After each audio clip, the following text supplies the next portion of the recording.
आगामी एग्जाम को ध्यान में रखते हुए हम यूजीसी नेट जेआरएफ का जो जून 2023 में सेकंड शिफ्ट का पेपर हुआ था वो करा दिया हमने। जो फर्स्ट शिफ्ट में 17 को पेपर हुआ था उसका व्याख्या सहित हल यहाँ पे कराने वाले हैं। आप बहुत ही धैर्य के साथ पूरे क्वेश्चन पेपर को अटेम्प्ट करिए। साथ ही आपने जो सेकंड शिफ्ट का पेपर हुआ था आपने ट्रेंड एक देख लिया होगा, उसमें ट्रेंड एनालिसिस हमने किया था कि लगभग कोई भी यूनिट नहीं है जिनसे यूनिट से अगर देखा जाए कम क्वेश्चन पूछे जा रहे हैं। इवन क्वेश्चन पूछने की जो कठिनाई स्तर है वो भी बढ़ा है क्योंकि डेप्थ लेवल काफ़ी बढ़ा है। जो मूल टेक्स्ट थे उनमें बहुत ही जाके गहराई से क्वेश्चन पूछा जा रहा है। अब आप 2023 का ही क्वेश्चन सॉल्व कर रहे हैं, लेकिन ये जो हम सॉल्व कर रहे हैं ये फर्स्ट शिफ्ट का सॉल्व कर रहे हैं, ये ध्यान रखना है। पहला क्वेश्चन है आपके मूल टेक्स्ट से, नाटक विधा आपके सिलेबस में लगा है। आषाढ़ का एक दिन नाटक जो कि किसका है, मोहन राकेश का नाटक है। तो इसमें ये कहा है कि आषाढ़ के एक दिन में पतंजलि का उल्लेख कौन सा पात्र करता है। आपने बहुत ही गहराई से अगर नाटक नहीं पढ़ा होगा तो आपको पता भी नहीं चल पाएगा कि पतंजलि का उल्लेख कौन करता है। अनुस्वार, रंगड़ी, संगनी, अनुनासिक। तो मोहन राकेश कृत जो आषाढ़ का एक दिन नाटक है, पहली बात तो ये 1958 में रचा गया। तो मोहन राकेश का आषाढ़ का एक दिन 1958 में रचा गया नाटक है। पतंजलि इसमें किसका उल्लेख करते हैं, संगिनी। आप देखते हैं कि भित्ति का परिष्कार करने के लिए जब मल्लिका के घर वहाँ से रंगनी और संगनी आती हैं तो बहुत सारे वो चीज़ों के बारे में पूछती हैं मल्लिका से कि तुम्हारी भित्ति का परिष्कार करना है क्योंकि यहाँ पे कभी कालिदास ने जन्म लिया तो हम बहुत कुछ जानना चाहते हैं। तो फिर रंगनी और संगनी दोनों साथ में आती हैं। तो यहाँ पे जो पतंजलि का उल्लेख करती है ना वो संगनी करती है। संगनी जो है वो मल्लिका से आंशिक शब्द के बारे में संगनी कहती है कि आप यहाँ के आंशिक शब्दों के बारे में हमें बताओ। कहती है कि जैसे पतंजलि ने लिखा है कि पतंजलि ने लिखा है ना कि यादा को कुछ लोग यारवा बोलते हैं और त्वदा को तरवा बोलते हैं यावाड़ अस्त्रवाड़ ऋषियो बुबुआ। तो इस तरीके से अब तुम बताओ कि यहाँ पे जो है कुछ क्या अलग बोला जाता है क्योंकि इतने बड़े एक कवि को जन्म दिया इस धरती ने, तो उसके बारे में कुछ बताओ। फिर मल्लिका कहती है कि नहीं यहाँ पे कुछ भी ऐसा नहीं बोला जाता है। अब यहाँ पे देखिए इस नाटक में पुरुष पात्र कौन है, स्त्री पात्र कौन है। तो पुरुष पात्र में नायक कालिदास होता है, कवि कालिदास। दंतुल राजपुरुष होता है, मातुल कवि, विलोम गांव का पुरुष होता है, ग्राम पुरुष, और निक्षेप भी ग्राम पुरुष होता है। अनुस्वार और अनुनासिक भी रंगनी और संगनी की तरह आते हैं।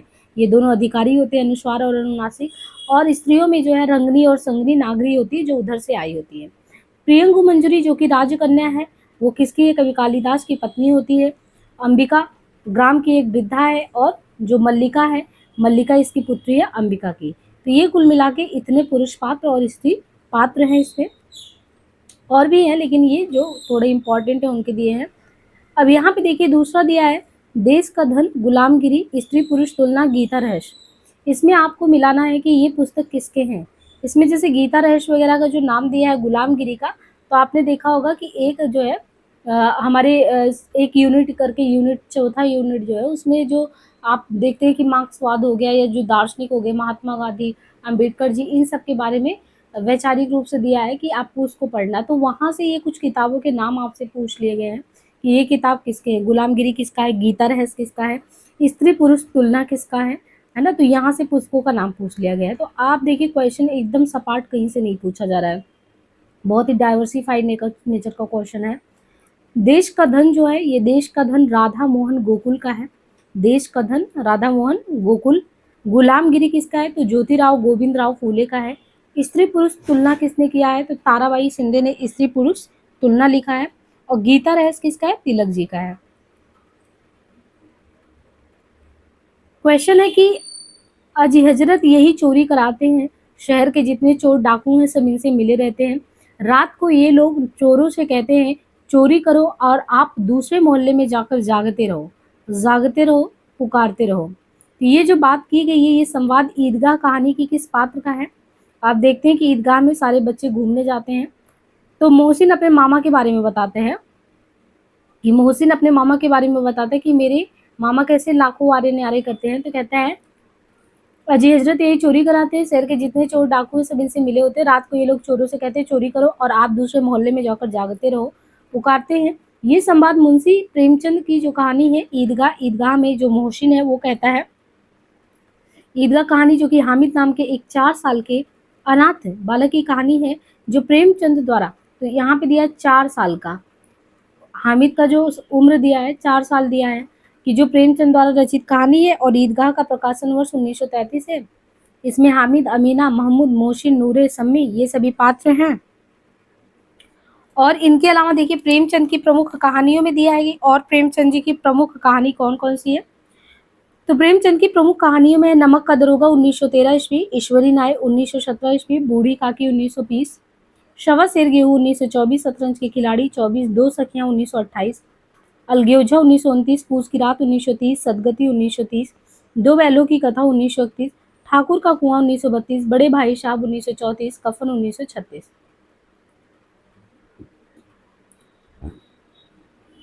रामचरितमानस के उत्तरकांड में उन्होंने ज्ञान की अपेक्षा भक्ति को कहीं ज्यादा सुसाध्य और आशु फलदायिनी कहा है। ये कथन किस इतिहासकार का है? रामचंद्र शुक्ल, हजारी प्रसाद द्विवेदी, विश्वनाथ प्रसाद मिश्र, राम कुमार वर्मा। तो रामचरितमानस के उत्तरकांड में उन्होंने ज्ञान की अपेक्षा भक्ति को कहीं ज्यादा सुसाध्य और आशु फलदायिनी कहा है। ये कहा है रामचंद्र शुक्ल जी ने। रामचरितमानस के उत्तरकांड में आप देखते हैं 7 खंडों में जो है विभाजन है, और उसमें जो उत्तरकांड है, उत्तरकांड में कहा है कि उन्होंने ज्ञान की अपेक्षा भक्ति को कहीं अधिक सुसाध्य और आशु फलदायिनी कहा है। ये कहना है शुक्ल जी का। तुलसीदास के महत्व के संदर्भ में विद्वानों की उक्तियां हैं। प्रमुख कथन है हजारी प्रसाद द्विवेदी जी के बारे में दिया है कि भारतवर्ष का लोकनायक वही हो सकता है जो समन्वय करने का अपार धैर्य लेकर आया हो। समन्वय का अपार धैर्य लेकर आया हो हजारी प्रसाद द्विवेदी जी ये कहते हैं।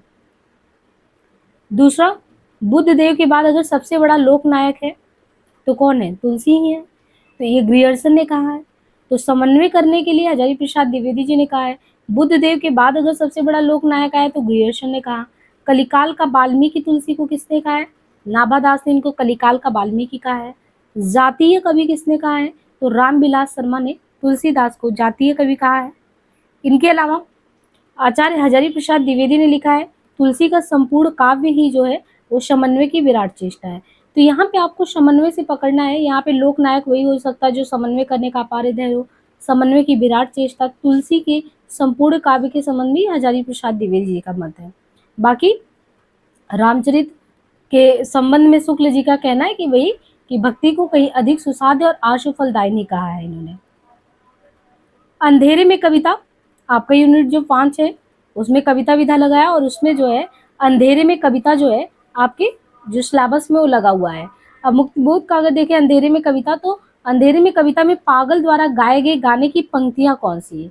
उसमें जो पागल है वो गाना गाता है, कौन सी पंक्ति उसकी? मर गया देश अरे जीवित रह गए तुम।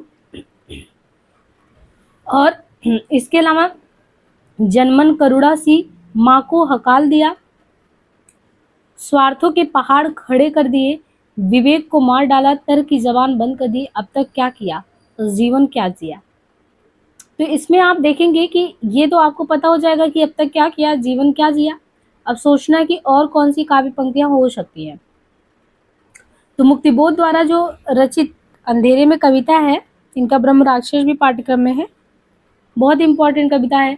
ऐसे में इस कविता में जो है मुक्तिबोध द्वारा रचित अंधेरे में कविता का जो चौथा खंड है, चौथे खंड के तीसरे बंद में वह को सिरफिरा पागल की संज्ञा दी गई है, जो मध्यवर्गीय बुद्धिजीवियों के साथ ही मैं को अपनी निसंगता और आत्मलीनता के लिए धिक्कारता हुआ करुणापूर्ण रसाल गीत गाता है ओ मेरे आदर्शवादी मन, ओ मेरे सिद्धांतवादी मन, अब तक क्या किया, जीवन क्या जिया, ज्यादा लिया और दिया बहुत बहुत कम, मर गया देश अरे जीवित रह गए तुम।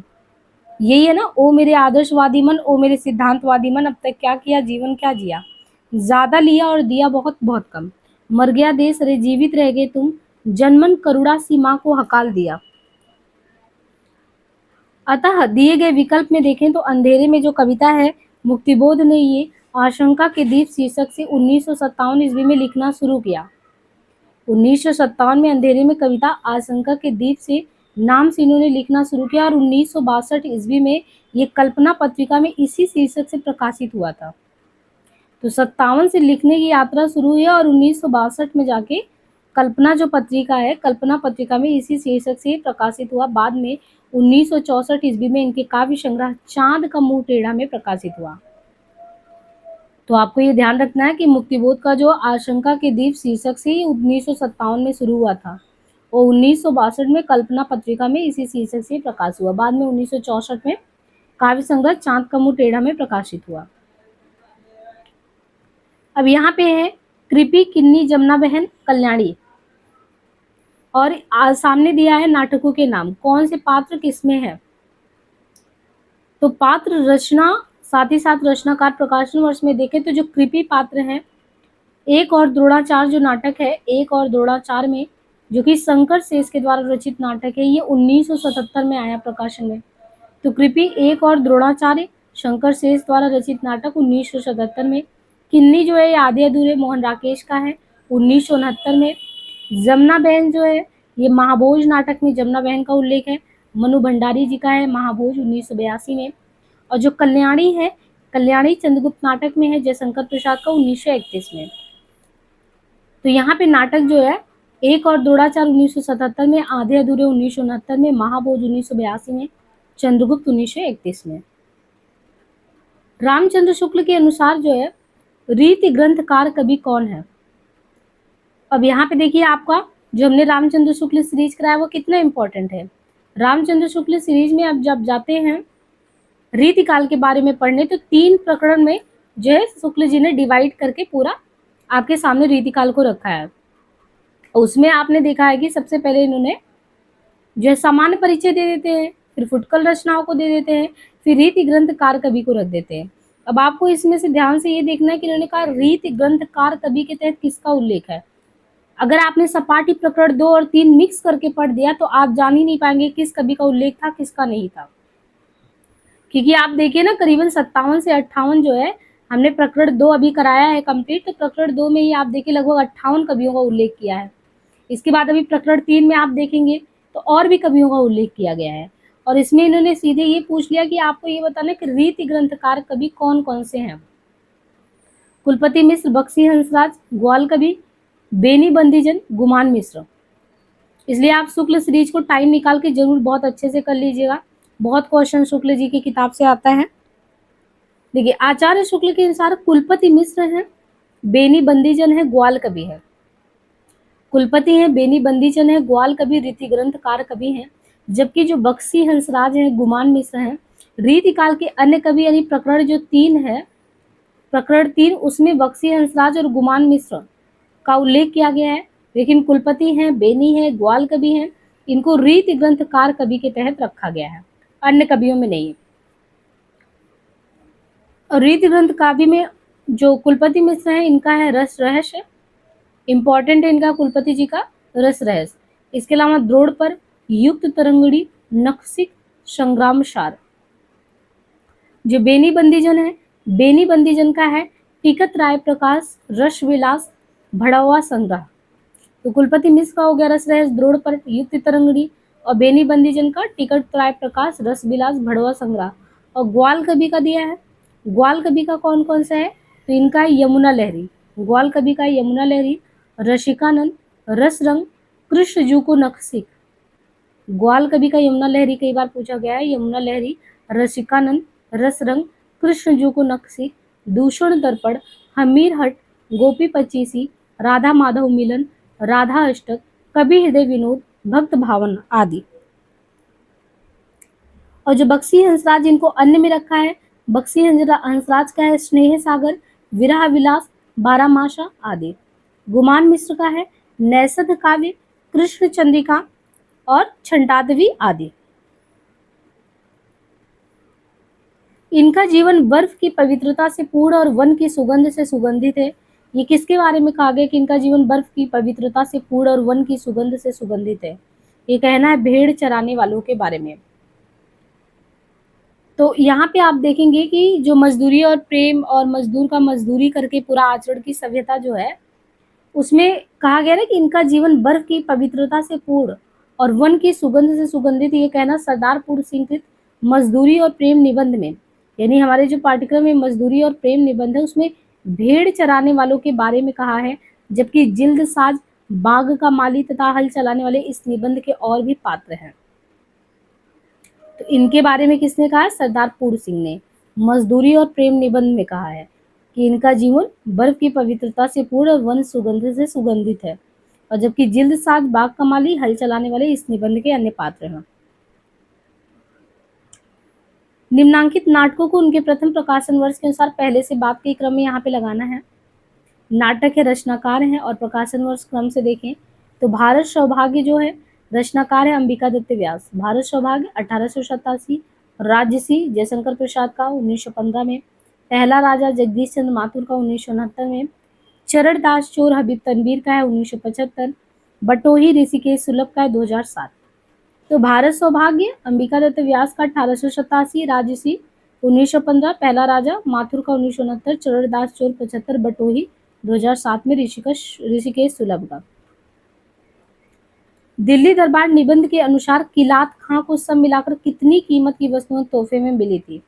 दिल्ली दरबार दर्पण जो भारतेंदु जी का है निबंध, इसमें इन्होंने कहा कि जो किलात खां है उनको कुल मिला के कितनी कीमत की वस्तुएं तोहफे में मिल गई थी किलात खां को, क्योंकि जब दिल्ली दरबार में बुलाया गया था सबको अलग अलग तरीके से उपहार वगैरह दिया गया था। जो किलात खां था, एक तो ये है कि 1877 में ये नाटक आया, दिल्ली दरबार दर्पण 1877 में भारतेंदु जी का नाटक आया, और इस निबंध के अनुसार किलात के खां को एक हाथी जिस पर कितना, एक हाथी जिस पर 4000 की लागत का हौदा रखा था, एक वो मिला, एक हाथी जिस पर 4000 की लागत का हौदा था, जड़ाऊ गहने थे, घड़ी था, कारचोबी कपड़े थे, कमखाब के थान वगैरह सब मिला के उसको 25,000 रुपए की कीमत की वस्तु तोहफे में मिल गई थी।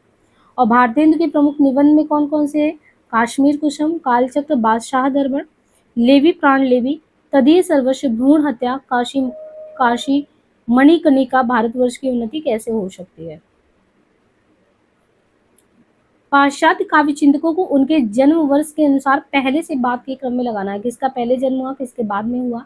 आई रिचर्ड है, मैथ्यू आर्नाल्ड है, कॉलरिज है, विलियम वर्ड्सवर्थ है, टी.एस. इलियट, इनको क्रम से हमें लगाना है। तो पाश्चात्य काव्य चिंतकों का उनके जन्म वर्ष के अनुसार पहले से बाद के क्रम में देखें तो विलियम वर्ड्सवर्थ 1770 से 1850, जो कॉलरिज है 1772 से 1834, मैथ्यू आर्नाल्ड है 1822 से 1888 है इनका। तो इसमें अगर चिंतकों में देखें ना तो पहले विलियम वर्ड्सवर्थ जिनका है 1770 से 1850, कॉलरिज के है 1772 से 1834, मैथ्यू आर्नाल्ड जो है, मैथ्यू आर्नाल्ड का समय यदि देखें तो ये है 1822 से 1888, और टी.एस. इलियट का 1888, यानी वर्ड्सवर्थ पहले है, 70 में वर्ड्सवर्थ का जन्म हुआ, कॉलरिज का 72 में हुआ, तो 1770-72, यानी वर्ड्सवर्थ से 2 साल बाद जो जन्म होता है कॉलरिज का। बाकी फिर आप 18 में आ जाएंगे, अर्नाल्ड है, इलियट है, रिचर्ड है, इन लोगों का जो है बाद में, यानी 1800 में हुआ, तो ये सब बाद के हैं। वर्ड्सवर्थ और कॉलरिज जो है पहले के हैं। सूची 1 को 2 से मिलाना है, शीलो, तारा, कनक, उषा। अब इसमें ये पति या प्रेमी कौन है? शीलो का कौन है, राजेंद्र का कौन है, कनक का कौन है, उषा का कौन है। तो यहाँ पे देखिए यशपाल का जो झूठा सच उपन्यास लगा है पाठ्यक्रम में, यशपाल के उपन्यास झूठा सच के प्रमुख पात्रों में शीलो जो है ये रतन से संबंधित है, तारा असद से संबंधित है, कनक पुरी या जयदेवपुरी से है, उषा जो है ये राजेंद्र से है। तो इस तरीके से भी देखिए बहुत ही ज़्यादा गहराई में, कि अगर आपने पूरे उपन्यास को नहीं पढ़ा है तो आप संबंध भी नहीं बता पाएंगे कि पति है प्रेमी है। और बहुत सारे उपन्यास, इतने मोटे मोटे उपन्यास है पाठ्यक्रम में कि संभव भी नहीं कि सारा हम पढ़ ले। तो यहाँ पे जैसे शीलो का रतन के साथ संबंध है, तारा का असद से है, कनक का पुरी है, जयदेवपुरी से है संबंध, है ना। इनके अलावा अगर आप देखेंगे कि उषा का राजेंद्र से है। यशपाल द्वारा रचित जो झूठा सच है ये 2 भागों में विभक्त है। पहला भाग जो है वतन और देश नाम से 1958 में आया था, और जो दूसरा भाग था देश का भविष्य नाम से 1960 में आया था। 1958-1960 पहला जो है वतन और देश के नाम से, दूसरा देश के भविष्य के नाम से।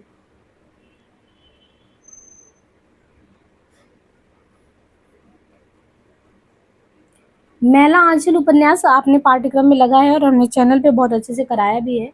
मैला आंचल के अनुसार जो है, जो बावन दास है, मैला आंचल के अनुसार बावन दास के मृत्यु स्थल को ग्रामीणों ने क्या रूप दे दिया? जहाँ पे बावन दास की मृत्यु हुई थी, तो वहाँ पे जो मृत स्थल को ग्रामीणों ने उसको चेथरिया पीर कह दिया, चेथरिया पीर।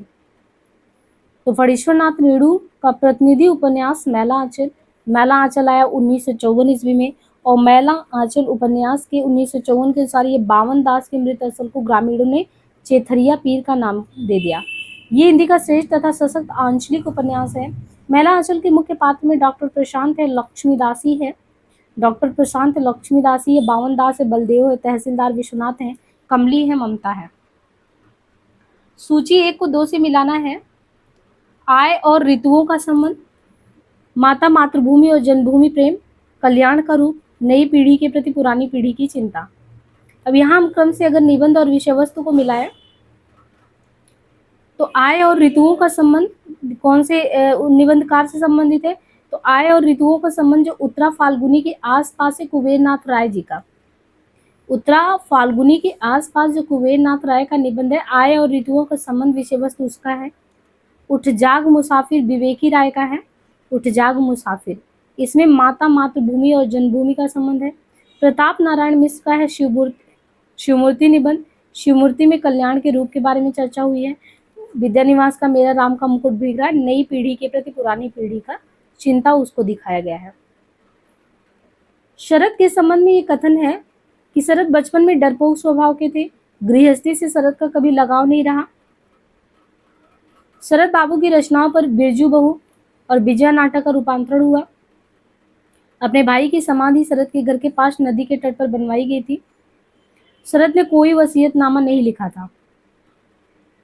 आवारा मसीहा अभी हम करा रहे हैं, अभी हम बीच में ही, क्योंकि आवारा मसीहा भी लगभग वही 400, 500, 541 इतने करके पूरे पेजेज का है। तो आप समझ सकते हैं एक एक जो आत्मकथा है, जीवनी उपन्यास बहुत बड़े बड़े हैं, लेकिन इतने अंदर से क्वेश्चन पूछेगा तो समझिए ना कि आप अगर ये क्वेश्चन नहीं सॉल्व कर पाएंगे तो और लोगों से आगे कैसे निकलेंगे। इतना गहराई का स्तर चला गया है क्वेश्चन के लेवल का।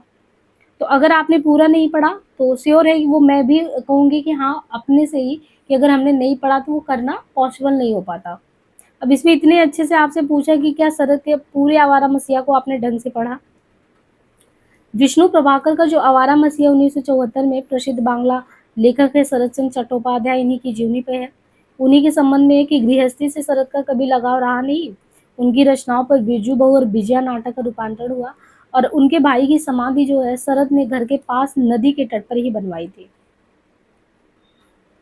भारतवर्ष की उन्नति कैसे हो सकती है? निबंध में भारतेंदु जी ने सब उन्नतियों का मूल किसे माना है? हर एक चीज की उन्नति का मूल किसे माना है? धर्म को। भारतवर्ष की उन्नति कैसे हो सकती है? निबंध में भारतेंदु जी ने सभी उन्नतियों का मूल धर्म को माना है। वे लिखते हैं कि सब उन्नतियों का मूल धर्म है, इससे सबसे पहले धर्म की ही उन्नति करनी होगी। देखो अंग्रेजों की धर्म नीति राजनीति परस्पर मिली है, तो उससे उनकी दिन दिन कैसे उन्नति हो रही है, वो दिन प्रतिदिन बढ़ रहे हैं। पुस्तकों में उद्धृत जो काव्य की पंक्तियां, उठ गए आज बापू हमारे, झुक गया आज झंडा हमारा। पुस्तकों में ये पंक्ति है कि उठ गए आज बापू हमारे, झुक गया आज झंडा हमारा। दूसरा है कि सोने की थारी में जेवना परोसो राम, जेवना न जेव हमरा बलवा। तुलसी गंग दो भय सुकबिन को सरदार तिनके, काव्यन में मिली भाषा विविध प्रकार।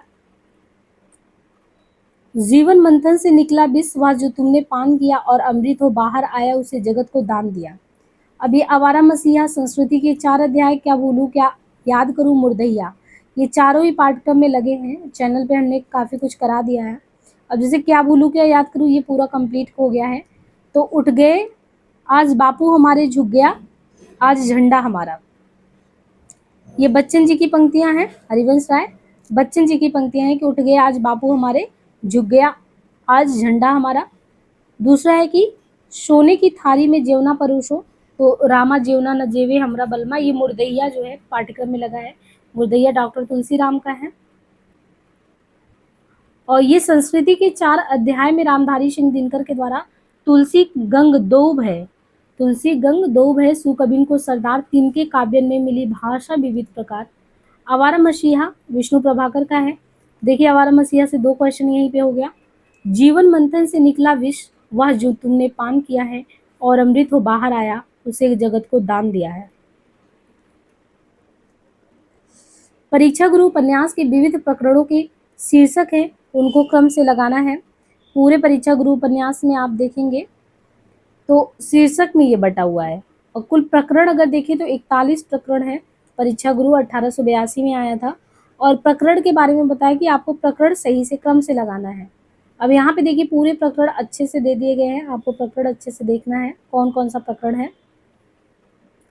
सौदागर की दुकान, आप इसमें देखते ना कि कैसे अपने मित्रों को है, लाला जो मित्र होते हैं इनके परीक्षा गुरु में आप देखते हैं तो कैसे उनके मित्र जो होते हैं, अगर आप बृज किशोर को छोड़ दें तो जितने भी उनके मित्र थे उनसे आपको सीख लेनी चाहिए कि जब आपके अच्छे दिन होते हैं तो सारे मित्र आगे पीछे होते हैं, फिर आपको ही ठगते हैं। तो इसके माध्यम से इसको इसमें तो यही दिखाया गया आपको। तो ये सबसे पहले सौदागर की दुकान। सौदागर की दुकान के बाद है अकाल में अधिक मास। सौदागर की दुकान, अकाल में अधिक मास, संगति का फल, फिर मित्र मिलाप, विषयासक्त, भले बुरे की पहचान, सावधानी या होशियारी, सब में हाँ, शभासन। तो एक सौदागर की दुकान है, अकाल में अधिक मास है, संगति का फल, मित्र मिलाप, विषयासक्त, भला और बुरा कौन इसकी पहचान, सावधानी, सब में हाँ, सभासद, प्रबंध, सज्जनता, सुख दुख, बिगाड़ का मूल विवाद, पत्र व्यवहार, प्रिय अथवा प्रिय, शुरा या शराब, स्वतंत्रता और स्वेच्छाचार, क्षमा, स्वतंत्रता, कृतज्ञता,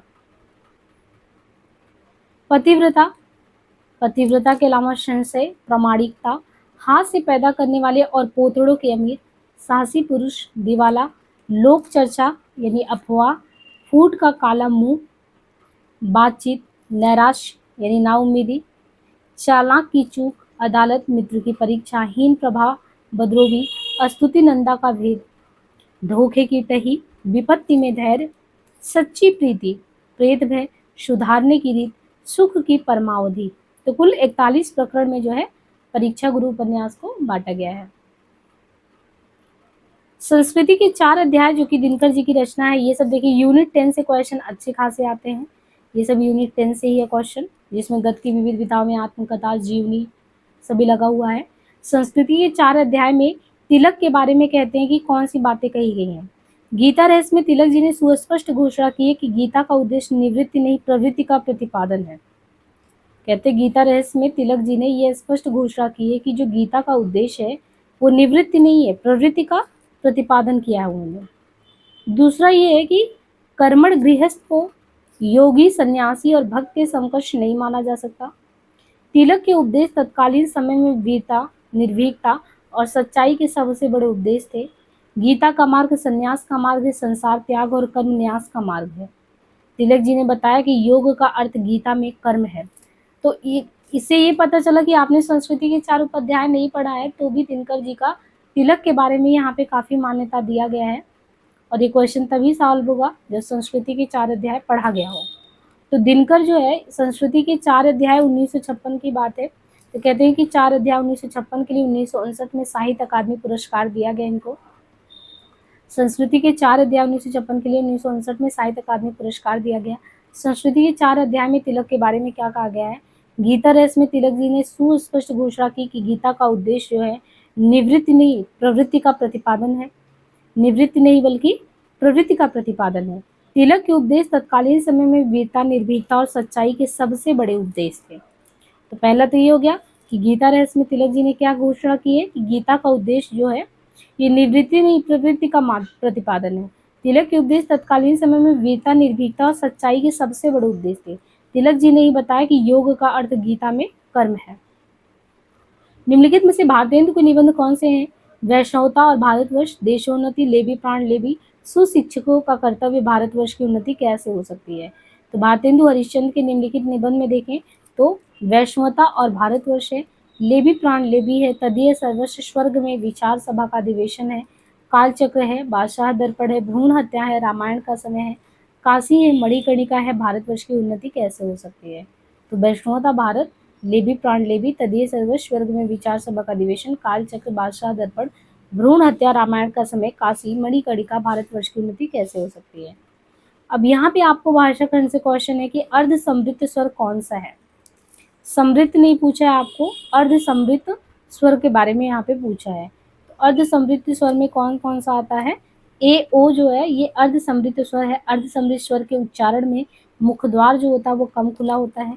समृद्ध स्वर इस स्वर के उच्चारण में मुख द्वार कम खुला रहता है। इनकी संख्या 4 है। इ उ उ। तो समृद्ध स्वर कौन सा है? समृद्ध में इ उ उ।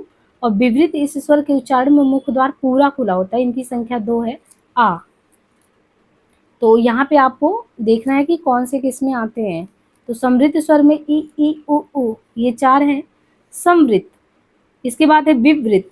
अब देखिए यहाँ पे विवृत, विवृत यानी पूरी तरीके से अगर देखें मुख द्वार पूरा खुला हो, तो पूरा खुला हो, इनकी संख्या 2 है। आ। और अर्ध विपरीत में नाम से ही पता चल रहा है कि आधा खुला होगा। आधा यानी यही अ कर देंगे तो ये पूरा खुल गया। लेकिन अगर आपने सिंगल सिर्फ अ कहा, है ना, अ कहा, ए, अ, ये 4 जो है आपके अर्ध विपरीत में है। तो समृद्ध जो है इसमें कम खुलता है, मुख द्वार कम खुलता है। इ उ कम खुला, पूरा खुला, अर्ध में आधा खुला।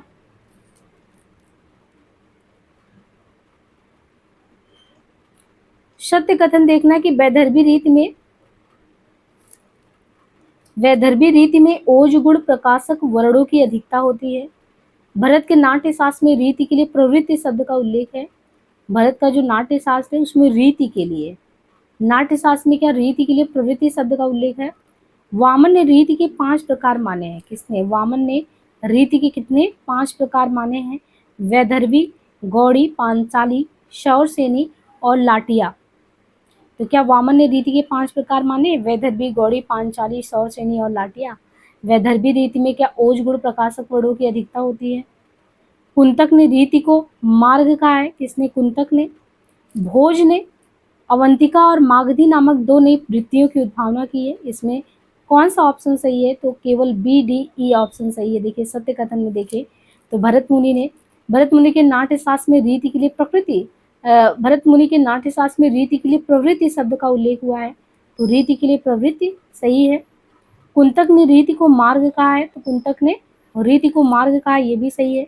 भोज ने अवंतिका और मागधी नामक 2 नई वृत्तियों की उद्भावना की कि भोज ने कहा अवंतिका और मागधी ये 2 नई वृत्तियां होती हैं। वामन ने 3 रीति मानी है। वामन ने 3 ने वैदर्भी, गौड़ी, पांचाली मानी है। और जो वैदर्भी रीति है उसमें कितने गुण होते हैं? तो वैदर्भी में 10 गुण होते हैं। गौड़ी रीति में ओज और कांति गुण होते हैं। तो गौड़ी में ओज और कांति गुण होते हैं तथा उसमें कठोर शब्दावली का प्रयोग होता है और समास की अधिकता होती है। पांचाली रीति में माधुर्य और शौकुमारी गुण होते हैं।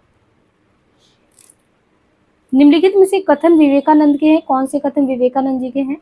मजबूत बनो, कायर और लिबलिबे ना बने रहो। साहसी बनो, कायरों की जरूरत नहीं है। समूचा संसार जब तक एक साथ आगे कदम नहीं बढ़ाता तब तक कोई प्रगति संभव नहीं है। शिक्षा से उत्पन्न ज्ञान जनता को ब्रिटिश शासन का सम्मान करना सिखाएगी और उन्हें एक हद तक उस शासन के प्रति अपनत्व की भावना भी पैदा करेगी। मानव हृदय से मैं संगीन की नोक के बूते बुराई को हटाने में यकीन नहीं करता। समाज के सभी सदस्यों को संपत्ति, शिक्षा अथवा ज्ञान प्राप्त करने के लिए समान अवसर मिलने चाहिए। तो इस तरीके से आप देखें कि ई वाला तो आपको लगेगा कि हाँ ये तो सही होना चाहिए, क्योंकि समाज के सभी सदस्यों के हित के बारे में तो विवेकानंद जी कहेंगे ही। लेकिन इनके अलावा जो है ऑप्शन ए और बी में विवेकानंद जी सबको कहते हैं ना उठो जागो और तब तक कर्म करो जब तक लक्ष्य की प्राप्ति ना हो। तो ये कहते हैं ना कि मजबूत बनो, कायर और लिबलिबे ना बने रहो, साहसी बनो, कायरों की जरूरत है नहीं। समूसा संसार जब तक एक साथ आगे नहीं आएगा ना तब तक कोई प्रगति जो है संभव नहीं है। तो ऐसे विचार किसके हो सकते हैं? इतने ओजस्वी पूर्ण जो बातों को हमारे सामने रखते हो विवेकानंद जी ही हैं। तो अगर ना भी पढ़े हों तो कुछ कुछ इस तरीके से आप गेस लगा सकते हैं। तो स्वामी विवेकानंद का है कि कायर और लिबलिबे ना बने रहो, साहसी बनो। समूचा संसार तब तक आगे नहीं कदम बढ़ा सकता जब तक कोई प्रगति संभव नहीं होगा, जब तक एक साथ नहीं आओगे। और समाज के सभी सदस्यों को संपत्ति, शिक्षा अथवा ज्ञान प्राप्त करने के लिए समान अवसर मिलने चाहिए।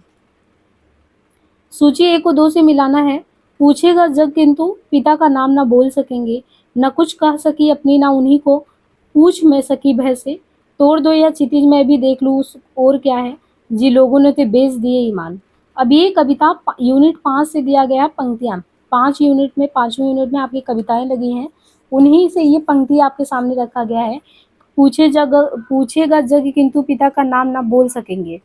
तो रश्मिरथी में आप देखें ना कि कर्ण के बारे में किस तरीके से पूरा उसमें दिया है उनका वृत्तांत। तो तो यहाँ पे आपको वही देखना है कि रामधारी सिंह दिनकर का है, पूछे जग जग किंतु पिता का नाम ना बोल पाएंगे। साकेत मैथिली सरल गुप्त, न कुछ कह सकी अपनी न उन्हीं की पूछ मैं सकी भय से। न कुछ कह सकी अपनी न उन्हीं की भय से मैं कुछ पूछ पाई, मैथिली सरल गुप्त का साकेत से है।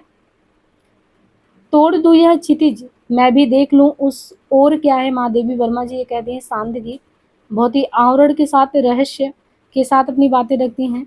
और गीत फरोश जो है भवानी प्रसाद मिश्र का जो लगा है, जी लोगों ने तो बेच दिए ईमान।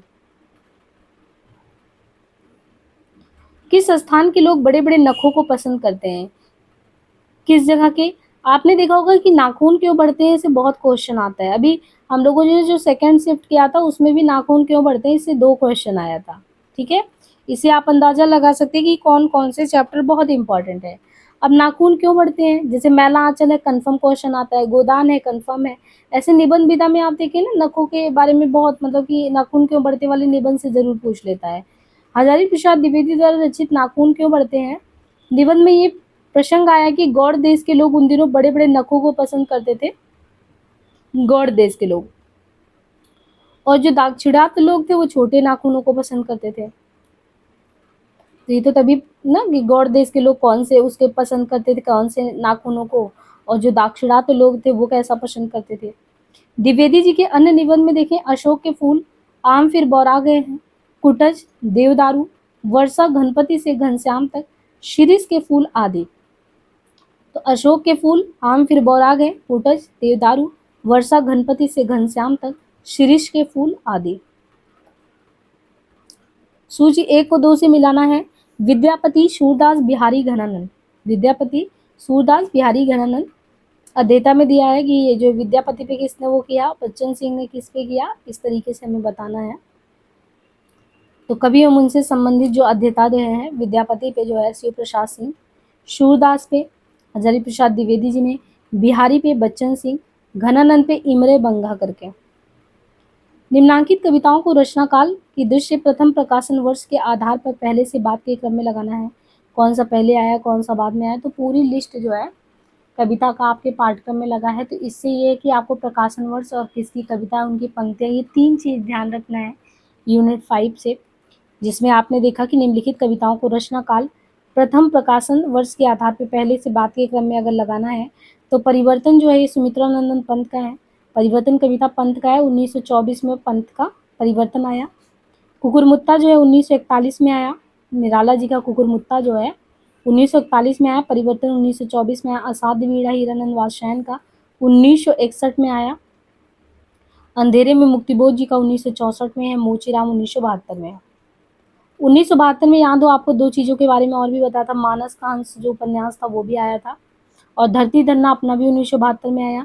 और मोचीराम की कविता देखिए, सुदामा पांडे धूमिल का जो मोचीराम है वो भी 1972 में है। बाकी 1964 अंधेरे में कविता आप पढ़ रहे हैं ना, 1964 जो है ये गजानन माधव मुक्तिबोध का 1964 में है। असाध्य बीड़ा 1961 में है। कुकुरमुत्ता 1941 में, परिवर्तन तो 1924 में है। सूची 1 को 2 से सम्मिलित करना है। भानुदत्त, रामचंद्र गुड़चंद, शारदा तने, महिम भट्ट। ये जो आपको दिए गए हैं, नाम दिए गए हैं, इनको सुमेलित करना है। ये आपका काव्यशास्त्र से रिलेटेड क्वेश्चन है। काव्यशास्त्र में देखिए जो भानुदत्त हैं, आचार्य भानुदत्त, आचार्य भानुदत्त की रचना है रस मंजरी। आपने मंजरी करके कई रचनाओं को पढ़ा होगा, हमने पढ़ाया रीतिकाल में। हालांकि एक नंददास जो थे, आप देखिए कि अष्ट छाप के कवियों में जो विठल नाथ के शिष्य थे, यानी 8वें नंबर के अष्ट छाप के कवियों में थे, नंददास ने मंजरी पे रूप मंजरी, विरह मंजरी ऐसे करके लिखा है ना। यहाँ पे ये रस मंजरी है, और ये भानुदत्त का रस मंजरी है। ये हम काव्यशास्त्र में पढ़ रहे हैं, तो रस मंजरी आए कहीं तो भानुदत्त का रस मंजरी। और नाट्य दर्पण है, तो नाट्य शास्त्र आप पढ़ते हैं किसका, नाट्य शास्त्र तो बहुत ही प्रसिद्ध है भरत मुनि का। भरत मुनि का वो नाट्य शास्त्र है। लेकिन यहाँ पे देखिए नाट्य का शीशा, नाट्य का दर्पण, और जब नाट्य का दर्पण है तो रामचंद्र है, गुड़चंद्र है, समझ रहे हैं, रामचंद्र गुड़चंद्र दर्पण। देखिए यहाँ पे कोरिलेट करके ज़्यादा पढ़िए, क्योंकि इतनी रचनाएं, इतना सन है ना कि हम खुद कंफ्यूज हो जाते हैं। तो हम खुद समझ सकते हैं कि ये हम सबके लिए कौन सी स्थिति होती है इतनी रचनाओं को याद करना। इसलिए बहुत सारे लोगों की रचनाओं का नाम मिलता जुलता रहता है, कुछ ऐसे ही आप याद करेंगे। जैसे यहाँ पे आपने रस मंजरी भानुदत्त का, तो तुरंत आपको ध्यान आ गया कि हाँ नंददास ने लिखा है। ऐसे कोई मंजरी करके ना, एक मंजरी और किसी और रचनाकार ने भी रीतिकाल में भी लिखा है। तो ऐसे करके जैसे रसमंजरी भानुदत्त का। अब वो नाट्य शास्त्र आपको उनका याद आ गया, तो नाट्य दर्पण रामचंद्र का है। भाव प्रकाश किसका है? शारदा तनय का है भाव प्रकाश, शारदा तनय। व्यक्ति विवेक किसका है? तो महिम भट्ट का है व्यक्ति विवेक। मालवी का केंद्र क्या है? अब भाषा खंड पहले यूनिट से आपका है कि मालवी जो है वो कहाँ पे बोला जाता है? मालवी जोधपुर में, जयपुर में, इंदौर में कि जबलपुर में? तो मालवी कहाँ पे बोला जाएगा? जयपुर या जोधपुर में? इंदौर मालवी का केंद्र है। ये इंदौर जो है इसमें मालवी बोली का केंद्र है। मालवी जो है भारत के मालवा क्षेत्र की भाषा है और मालवा क्षेत्र मध्य प्रदेश और राजस्थान के लगभग 20 जिलों में विस्तारित है। तो मालवी जो है ओकार बाहुला बोली है जो सौर सेनी अपभ्रंश के राजस्थानी हिंदी के अंतर्गत आता है। ये उज्जैन राजगढ़ जिला है, रतलाम है। उज्जैन है, राजगढ़ जिला, रतलाम है, इंदौर है, देवास है, वहाँ बोली जाती है। सूफी प्रेमाख्यान नहीं है। श्याम सगाई, यूसुफ जुलेखा, इंद्रावती, हंस जवाहिर। इनमें से कौन सा सूफी प्रेमाख्यान नहीं है? तो कौन सा सूफी प्रेमाख्यान इसमें नहीं है? श्याम सगाई जो है वो नहीं है। सूफी प्रेमाख्यान जो है श्याम सगाई नहीं, यूसुफ जुलेखा है, इंद्रावती, हंस जवाहिर है। तो देखिए नंददास का नाम आया। नंददास द्वारा रचित काव्य है श्याम सगाई, ये वही वाले नंददास हैं। इनके द्वारा श्याम सगाई है लिखा गया है। तो नंददास द्वारा रचित काव्य श्याम सगाई सूफी प्रेमाख्यान नहीं है।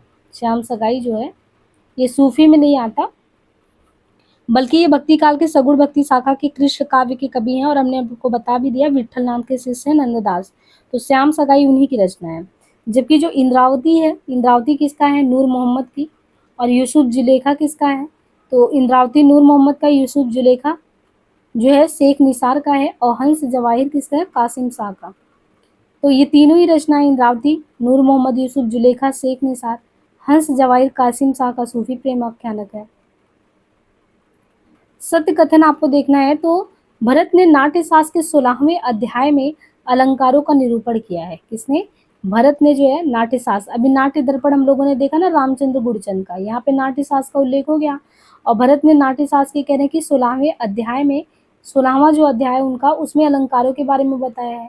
उद्धट है, जयदेव है और प्रतिहारेंद्रराज है, अलंकार संप्रदाय के क्या आचार्य हैं ये। काव्यादर्श के दूसरे और तीसरे परिच्छेदों में अलंकार हैं।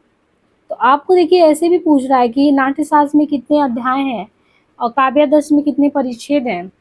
देखिए आपको ये पता है, जैसे यहाँ पे दिया कि काव्यालंकार में कुल 6 परिच्छेद हैं, काव्यादर्श में दूसरे और तीसरे परिच्छेद में क्या अलंकार है, नाट्यशास्त्र में 16वें अध्याय में क्या है, या काव्यालंकार सार संग्रह रुद्रट का ग्रंथ है। तो एक क्वेश्चन कहने को है, पर इस क्वेश्चन में एक एक अगर क्वेश्चन आप बनाएंगे ना तो 5 से 6 क्वेश्चन बनेगा। इससे आप कठिनाई का स्तर जो है, जो अभी कहते हैं कि बहुत आसानी से क्या रखा है यूजीसी नेट में क्या है, उनको अब 2023 का 24 का ये वाला जो पेपर है ना, इनको दीजिए। ये पेपर करने में उनकी हालत नहीं खराब हुई। एक एक मतलब आपको 3 घंटे में 150 जो क्वेश्चन सॉल्व करने हैं, उनमें आप ध्यान दीजिए कि ये एक क्वेश्चन नहीं, एक क्वेश्चन में कितना डेप्थ में है। ये तो यूपीएससी का जैसे क्वेश्चन होता नहीं कि 4-4 ऑप्शन 5-5 दे दिया, एलिमिनेट करके निकालो, वो उस पैटर्न पे है ये। बहुत ही डेप्थ, मतलब आपकी पढ़ाई का पूरा एकदम निचोड़ है ये। तो ए एंड बी सत्य कथन है, यानी भरत ने नाट्यशास्त्र के 16वें, यानी भरत ने जो नाट्यशास्त्र है, तो भरत ने नाट्यशास्त्र के 16वें अध्याय में जो है अलंकारों के बारे में जिक्र किया है। तो एक चीज क्लियर हुआ आपका कि नाट्यशास्त्र का जो 16वां अध्याय उसमें अलंकारों के निरूपण है। और उद्भट है, जयदेव है, प्रतिहारेंदुराज है, अलंकार संप्रदाय के आचार्य हैं। यानी उद्भट, जयदेव और प्रतिहारेंदुराज अलंकार संप्रदाय के हैं। काव्यादर्श जो है इसके दूसरे और तीसरे परिच्छेदों में, यानी काव्यादर्श का जो दूसरा और तीसरा परिच्छेद है, उन परिच्छेदों में अलंकार निरूपण है, ये भी सही है। जबकि आचार्य भामा ने जो है काव्यालंकार में, आचार्य भामा जो काव्यालंकार में उसमें 6 परिच्छेद तथा 400 श्लोक हैं, जिसमें उन्होंने मुख्य रूप से 5 विषयों का प्रतिपादन किया है। तो नाट्यशास्त्र का 16वां अध्याय अलंकार के बारे में, उद्धट, जयदेव, प्रतिहारेंदुराज अलंकार संप्रदाय के आचार्य हैं। काव्यादर्श के दूसरे और तीसरे परिच्छेदों में अलंकार निरूपण है। जबकि आचार्य भामा के काव्यालंकार में 6 परिच्छेद तथा 400 श्लोक हैं, जिसमें उन्होंने मुख्य रूप से 5 विषयों का प्रतिपादन किया। काव्यालंकार सार संग्रह नामक ग्रंथ उद्भट द्वारा रचित है। परिंदे कहानी के प्रारंभ में अंग्रेजी भाषा में एक उदाहरण है, ये किस लेखक का है? परिंदे कहानी जब शुरुआत होता है, कह रहे हैं शुरुआत में अंग्रेजी भाषा में एक एग्जाम्पल दिया गया, वो किसका है? अंतोन चेखव का, ज्या पाल सार्त्र का, ओ हेनरी का, कैथरीन मेन्सफील्ड का। देखिए कितना अंदर से क्वेश्चन है ना, कि आपने कहानी पढ़ा हो, कहानी में उसको पढ़ा हो कि हाँ ऐसा कुछ उदाहरण है, उदाहरण किसका है, इतना तो क्वेश्चन है। तो निर्मल वर्मा जो परिंदे कहानी उन्होंने लिखा 1956 में परिंदे कहानी, और परिंदे कहानी की शुरुआत में अगर देखो तो अंग्रेजी भाषा में एक उद्धरण है, और अंग्रेजी भाषा में जो उद्धरण है ये कैथरीन मेन्सफील्ड जो है। तो निर्मल वर्मा द्वारा रचित परिंदे 1956 कहानी के प्रारंभ में अंग्रेजी भाषा में उद्धरण है, ये कैथरीन मेन्सफील्ड का वो एग्जाम्पल है। और परिंदे कहानी के पात्रों में देखें तो लतिका है, मेजर ग्रीश नेगी है, सुधा जूली, करीमुद्दीन मिस्टर ह्यूटन और डॉक्टर मुखर्जी मिश्र। तो लतिका, नेगी, सुधा जूली, करीमुद्दीन, ह्यूटन, मुखर्जी मिश्र। परिंदे कहानी को, ये तो 1956 की बात हुई, परिंदे कहानी को 1957 ईस्वी में अमृत राय ने हंस पत्रिका में प्रकाशित किया। किसने? अमृत राय ने हंस पत्रिका में प्रकाशित किया था। बाकी निर्मल वर्मा की कहानी संग्रह की बात करें तो 1960 परिंदे हो गया, जलती झाड़ी 1965 में, तो परिंदे 1960, जलती झाड़ी 1965, पिछली गर्मियों में 1968, बीच बहस में 1973, कव्वे और काला पानी 1983 ईस्वी, सूखा और अन्य कहानियां 1995। प्रिय प्रवास का प्रथम सर्ग एक ही, यानी प्रिय प्रवास जो है उसका प्रथम सर्ग एक ही छंद में रचा गया है, ये छंद कौन सा है? तो प्रिय प्रवास से कह रहे हैं कि जो पहला सर्ग है वो एक ही छंद में रचा गया, वो छंद कौन सा है? वो द्रुत विलंबित छंद है। प्रिय प्रवास का जो पहला सर्ग है वो एक ही छंद में रचा गया, तो वो छंद पूछ रहे हैं कौन सा है, तो वो है द्रुत विलंबित छंद। अयोध्या सिंह उपाध्याय हरिओ द्वारा रचित खड़ी बोली साहित्य का पहला महाकाव्य जो है प्रिय प्रवास है। प्रिय प्रवास 1914 में रचा गया और इसका जो पहला सर्ग है वो एक ही छंद, कौन सा छंद है? द्रुत विलंबित छंद में रचा गया है। इनके अन्य काव्य ग्रंथ कौन से हैं? तो इनके अन्य काव्य ग्रंथ में है रसिक रहस्य, 1899 में रसिक रहस्य है, प्रेम प्रपंच इनका 1900 ईस्वी में है प्रेम प्रपंच, चौखे चौपदे 1924 में है, चुभते चौपदे 1932। तो रसिक रहस्य 1899, प्रेम प्रपंच 1900 में, चौखे चौपदे 1924 में, चुभते चौपदे 1932 में, रस कलश 1940 में, कल्पलता 1937 में, ग्राम गीत 1938 में।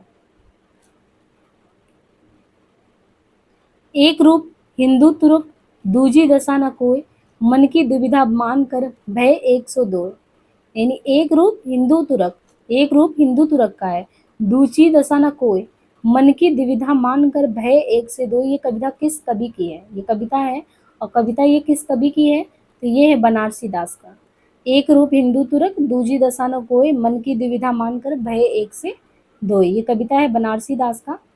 भक्तिकालीन नीति कवियों में जैन कवि, भक्तकालीन जो नीति कवि हैं, नीति कवियों में यानी अच्छे कवियों में अगर देखें तो जैन कवि बनारसी दास, उनका नीति काव्य कई दृष्टियों से इम्पोर्टेंट है। इनके प्रमुख जो नीति काव्य बनारसी दास के वो कौन से हैं? नवरस पद्मावली, समय सार नाटक, बनारसी विलास, अर्धकथानक। अर्धकथानक तो कई बार पूछा गया है जैन कवि बनारसी का, लेकिन इनका नवरस पदावली, समय सार नाटक, बनारसी विलास, अर्धकथानक, भाषा सुक्त मुक्तावली।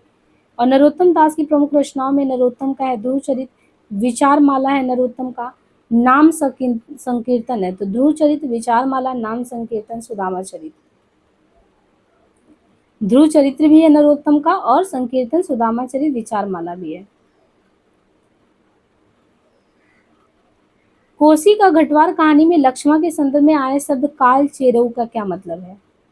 अब देखिए कहानी तो आपने ढंग से पढ़ा भी होगा, तो अब कहानी में एक शब्द आया काल चरेऊ। अब पता नहीं आपका ध्यान गया कि नहीं कि काल चरेऊ क्या होता है। मैं भी कहानी पढ़ी हूँ पर मेरा भी ध्यान नहीं गया था, तो इसीलिए तो हम कह रहे हैं ना कि एकदम ही आप देखेंगे कि एकदम ही पैटर्न अब जो है पहले से काफ़ी जो है चेंज हो गया है। अब पहले जैसा रहा नहीं। यूजीसी नेट का पेपर कहने को है कि हाँ यूजीसी नेट का पेपर है, लेकिन इतनी गहराई की इसने डिमांड कर दी ना कि खूब बढ़िया से पढ़ो। तो कोसी का घटवार जो कहानी में लक्ष्मण के संदर्भ में आया काल चरेऊ है ना, तो काल चरेऊ का अर्थ यहाँ पे क्या है? शेखर जोशी कृत कोसी का घटवार 1958 ईस्वी कहानी में लक्ष्मण के संदर्भ में आए शब्द काल चरेऊ का मतलब है सुहाग चिन्ह। कोसी का घटवार कहानी पहाड़ी परिवेश की कहानी, इसमें पहाड़ी जीवन की झलक दिखती है। यह एक अधूरी प्रेम कहानी है। अधूरी प्रेम कहानी है।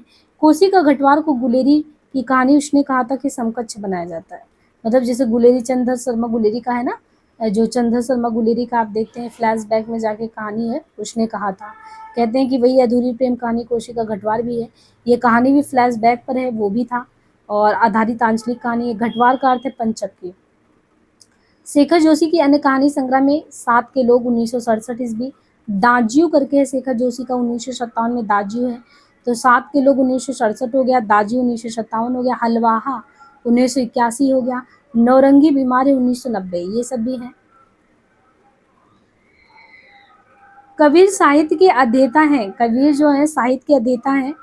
मतलब कबीर साहित्य में किसने अध्ययन किया है? अभी देखिए इमैर बंगा का नाम पहले भी आया था ना, तो वीरेंद्र यादव, डेविड लॉरेंजन, पुरुषोत्तम अग्रवाल, धर्मवीर।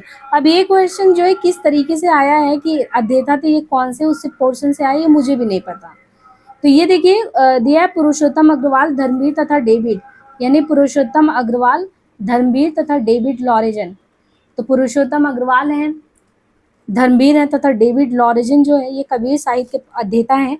जबकि यानी कबीर के अध्येता मतलब कि कबीर पे जो अध्ययन करने वाले हैं जिनका नाम यहाँ पे दिया गया है, उसमें ये पूछा है ना आपको कि कबीर पे कौन कौन इसमें अध्ययन करने वाले कबीर पे हैं। तो ये जितने लोगों का नाम बता रहे हैं इसमें जो कबीर पे अध्ययन करने वाले हैं, ये उनका नाम बताए कि कबीर पे अध्येता कौन कौन है।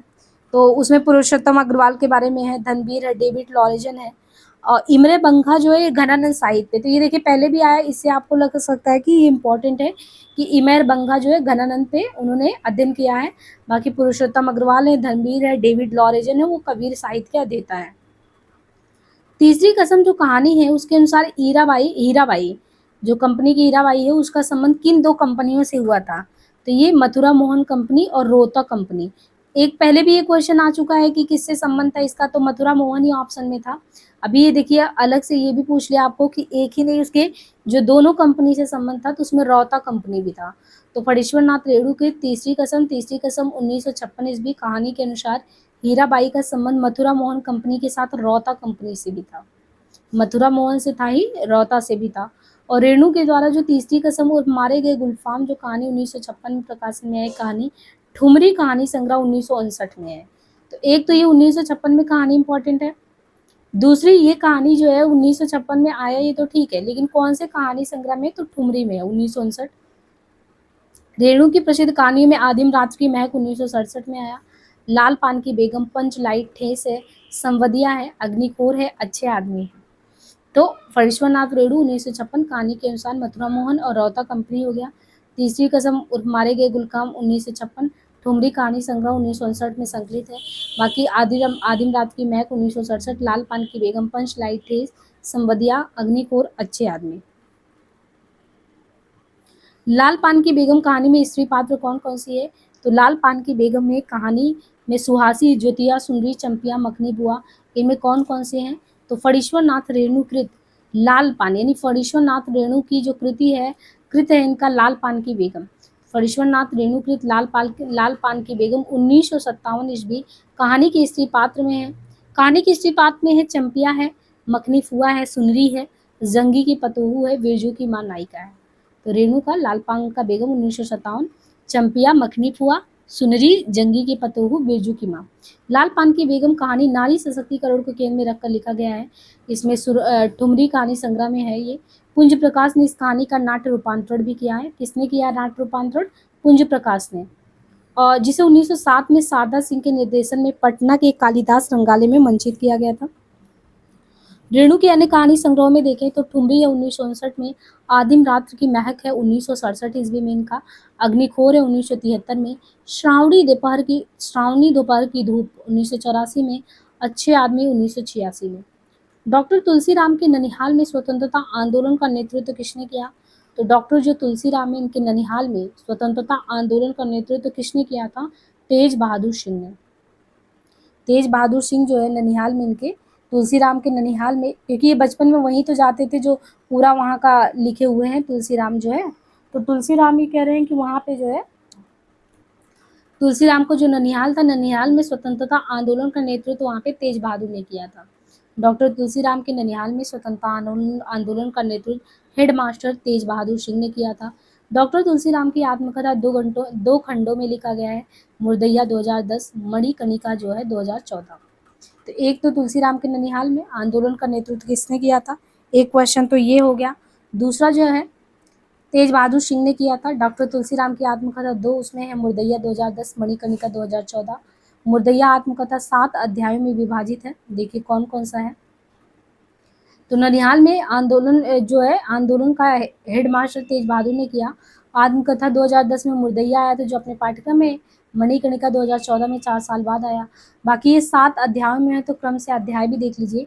सबसे पहले आता है भूतही पारिवारिक पृष्ठभूमि, इनका भूतही जो पारिवारिक पृष्ठभूमि रहा, फिर मुर्दैया तथा स्कूली जीवन कैसा रहा, फिर अकाल में अंधविश्वास तीसरे पे है, मुर्दैया की गिद्ध तथा लोक जीवन चौथे नंबर पे है, भूतनिया नागिन 5वें पे, चले बुद्ध की राह, यानी लास्ट में चले बुद्ध की राह है। फिर आजमगढ़ में फाका कसी, आजमगढ़ में फाका कसी वही लास्ट में जब ये पढ़ने चले जाते लास्ट में, तो आजमगढ़ में फाका कसी होता है। तो ये भुतई से फिर इनका जीवन स्कूल का, फिर अकाल में अंधविश्वास कैसे हुआ, गिद्ध तथा लोक जीवन, भुतनिया नागिन, चले बुद्ध की राह, आजमगढ़ में फाका कसी। इंस्पेक्टर मातादीन चाँद पर कहानी के अनुसार जो है इंस्पेक्टर मातादीन ने चाँद पर जाकर जो काम किए उन्हें पहले से बात के क्रम में लगाइए। तो एक व्यंग्यात्मक कहानी जो है सबके सामने रखा गया है कि नकली चश्मदीद गवाह बनाना सिखाया, जान बचाने वाले आदमी को अपराधी बनाकर जेल में डाल दिया, थानों में हनुमान मंदिर बनवाए, पुलिस का मानवतावादी अवधारणा में। तो ये देखिए कहानी से आपको क्रम से ये दिया है। हरिशंकर जी ने जो है इंस्पेक्टर मातादीन चाँद पर, यानी इंस्पेक्टर जो मातादीन है वो चाँद पर पहुँचते हैं और कैसे-कैसे सिफारिश करके काम कराते हैं। पहले वो पहला काम कराते हैं, थानों में हनुमान मंदिर बनवा देते हैं। थानों में हनुमान मंदिर बनवाने के बाद पुलिस वालों की तनख्वाहें जो है कम कराई। थानों में मंदिर बनवा दिया, पुलिस वालों की तनख्वाह कम कराई, फिर जान बचाने वाले आदमी को अपराधी बनाकर जेल में डाल दिया। जो जान बचा रहा है उसको अपराधी बना के जेल में डाल दिया। पुलिस का मानवतावाद इस अवधारणा में पुलिस वालों का विश्वास जगाया। नकली चश्मदीद गवाह बनाना सिखाया, तो ऐसे काम किया। पहले यूनिट से क्वेश्चन है, देवनागरी लिपि के संबंध में बताना है। जैसा बोला जाता है कि देवनागरी में वैसा ही लिखा है, यानी देवनागरी जैसा होता है, अगर देवनागरी में आप जैसे बोल रहे हो वैसे ही लिख रहे हो। एक लिपि जो है चिन्ह से अनेक ध्वनियों को व्यक्त किया जाता, यानी देवनागरी की खासियत ये भी है कि एक लिपि चिन्ह से अनेक ध्वनियों को व्यक्त करने की क्षमता है। संविधान में देवनागरी लिपि में लिखित हिंदी राजभाषा माना जाता है।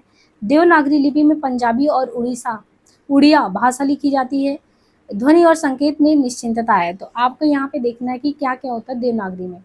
तो देवनागरी के संदर्भ में देखिए कि देवनागरी के संबंध में ये बातें कि जैसा देवनागरी में बोला जाता है, देवनागरी में जैसे बोलेंगे आप वैसा ही लिखेंगे। संविधान में देवनागरी लिपि में लिखित हिंदी को राजभाषा माना गया है, तो जैसा बोलेंगे वैसा ही लिखेंगे। फिर संविधान में देवनागरी लिपि में लिखित हिंदी को राजभाषा कहा गया है। ध्वनि और संकेत में निश्चितता है, एक ही जैसा है। देवनागरी लिपि अक्षरिक है। देवनागरी की वर्णमाला का वर्णक्रम वैज्ञानिक है। देवनागरी में एक वर्ण के लिए ध्वनि है और अर्थात प्रत्येक अक्षर उच्चरित होते हैं। तो जैसा बोलेंगे वैसा लिखेंगे। लिखित हिंदी को राजभाषा भी माना गया देवनागरी में, और ध्वनि और संकेत निश्चित है। लिपि अक्षरिक है, वर्णमाला का क्रम विन्यास सही है, वैज्ञानिक है। एक वर्ण के लिए एक ध्वनि अर्थात प्रत्येक अक्षर उच्चरित होने के लिए। और पंजाबी की अपनी लिपि कौन सी है, तो ये पंजाबी की अपनी लिपि लंडा थी, जिसमें सुधार कर इन लोगों ने, यानी गुरु अंगद ने गुरुमुखी बनाया। उड़िया भाषा बंगाल से बहुत कुछ मिलता जुलता है, किंतु इसकी लिपि ब्राह्मी की उत्तरी शैली से है, उड़िया की।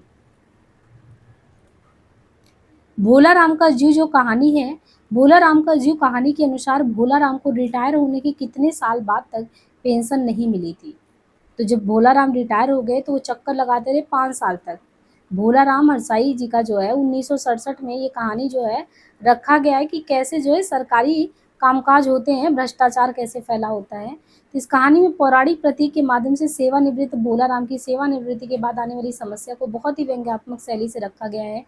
5 साल तक बेचारे भोला राम चक्कर लगाते रहते हैं, मौत हो जाती पर उनकी आत्मा उस फाइल में से निकलने को तैयार नहीं है। तो भोला राम का जीव 1967 में लिखा गया था। इस कहानी के पात्र में देखिए, पौराणिक कहानी में जैसे होता नहीं स्वर्ग नरक का अलॉटमेंट करते हैं, तो उसमें धर्मराज हैं, चित्रगुप्त हैं, यमदूत हैं, नारद हैं, भोला राम की पत्नी, उनकी बेटी है, साहब है। परसाई जी और भी रचनाएं ऐसे लिखते हैं, आवारा भीड़ के खतरे, जैसे इनका भोला राम का जीव है, ऐसे परसाई जी की रचना है आवारा भीड़ के खतरे। प्रेमचंद के फटे जूते, आपको लग ही रहा होगा कि थोड़ा व्यंग्य में है। प्रेमचंद जी के फटे जूते, आवारा भीड़ के खतरे, पगडंडियों का ज़माना एक था, जैसे उनके दिन भरे, ठिठुरता हुआ गणतंत्र। अब देखिए ठिठुरता हुआ गणतंत्र, वैष्णव की फिसलन, संस्कृति, सिद्धांत की व्यर्थता। निम्नांकित नाटकों की हिंदी में उनके प्रथम प्रदर्शन के आधार पे और बाद के क्रम में लगाना है। बकरी, आगरा बाजार, आषाढ़ का एक दिन, माधवी, महाबली। तो इसमें 3 नाटक तो पाठ्यक्रम में लगे हैं, बाकी 2 को आपको प्रकाशन वर्ष याद ना हुई तो भी अंदाजे से लगाना। आगरा बाजार हबीब तनवीर जी का 1954 में लगा है आगरा बाजार। हबीब तनवीर का 1954। आषाढ़ का एक दिन 1958 मोहन राकेश। इसके बाद जो है बकरी है 1974 सर्वेश्वर दयाल सक्सेना का है बकरी। तो आगरा बाजार 1954 हबीब तनवीर का है। आषाढ़ का एक दिन 1958 मोहन राकेश। बकरी 1974 सर्वेश्वर दयाल सक्सेना का है। माधवी 1985। तो माधवी किसका 1985? भीष्म सानी का। महाबली 2019 का अस्कर वजाहत का। तो आगरा बाजार 1954 हबीब तनवीर। आषाढ़ का एक दिन 58 मोहन राकेश। बकरी 1974 सर्वेश्वर। माधवी 1985 भीष्म सानी का है। महाबली 2019 असगर वजाहत का है। निम्नलिखित में से किस विद्वान ने 20वीं सदी में भारतीय काव्य शास्त्र संबंधी कोई पुस्तक ही नहीं लिखी? कौन सा ऐसा विद्वान है जिसने 20वीं सदी में भारतीय काव्य शास्त्र संबंधी कोई पुस्तक नहीं लिखी? तो वो है रामविलास शर्मा जी। राममूर्ति त्रिपाठी, भोले शंकर व्यास, शुक्ल का नाम दिया है, लेकिन किसने विद्वानों में रामविलास शर्मा ने 20वीं सदी में भारतीय काव्य शास्त्र संबंधी कोई पुस्तक नहीं लिखी, जबकि आचार्य राममूर्ति त्रिपाठी उन्होंने भारतीय काव्य शास्त्र के नए क्षितिज, राममूर्ति त्रिपाठी ने भारतीय काव्य शास्त्र के नए क्षितिज, रहस्यवाद, काव्यालंकार, सार संग्रह एवं लघु कृति, और भोला शंकर व्यास ने ध्वनि संप्रदाय, भारतीय साहित्य शास्त्र तथा काव्यालंकार, भारतीय साहित्य की रूपरेखा तथा आचार्य शुक्ल ने काव्य में रहस्यवाद, इन्होंने भी लिखा काव्य में रहस्यवाद, काव्य में अभिव्यंजनावाद तथा रस मीमांसा। 20वीं सदी में भारतीय काव्य शास्त्र संबंधी पुस्तकें ये सब लिखी गई। नागमती वियोग खंड 5वीं यूनिट में आपके हैं, जिसमें नागमती की विरह व्यथा की जो पंक्तियां दी गई जायसी द्वारा, ये पंक्तियों में कौन कौन सा? घरी घरी चिव आवे घरी घरी जीव भाई, पाहन जरही होई सब सुना, रकत आस गुगची बन बोई, हृदय पैठ विरह कंठ नासा, सहस सहस दुख एक न सासा। इनमें अगर देखें इन पंक्तियों में कौन कौन सा सही है आपको ये बताना है। तो ये नागमती वियोग खंड की पंक्तियां हैं। नागमती की विरह व्यथा में अगर देखें तो रकत आस गुगची बन बोई, हृदय पैठ विरह कंठ सहस सहस दुख एक सासा। मलिक मोहम्मद जासी भक्तिकाल के निर्गुण ब्रह्माश्री धारा के कवि थे। पद्मावत अखरावट, आखिरी कलाम, कन्हावत, कहरानामा, चित्ररेखा इनकी रचना है। मनुष्य के मन से सुंदर और कुछ नहीं होता, ईश्वर यदि है तो मनुष्य के मन में ही समाये है।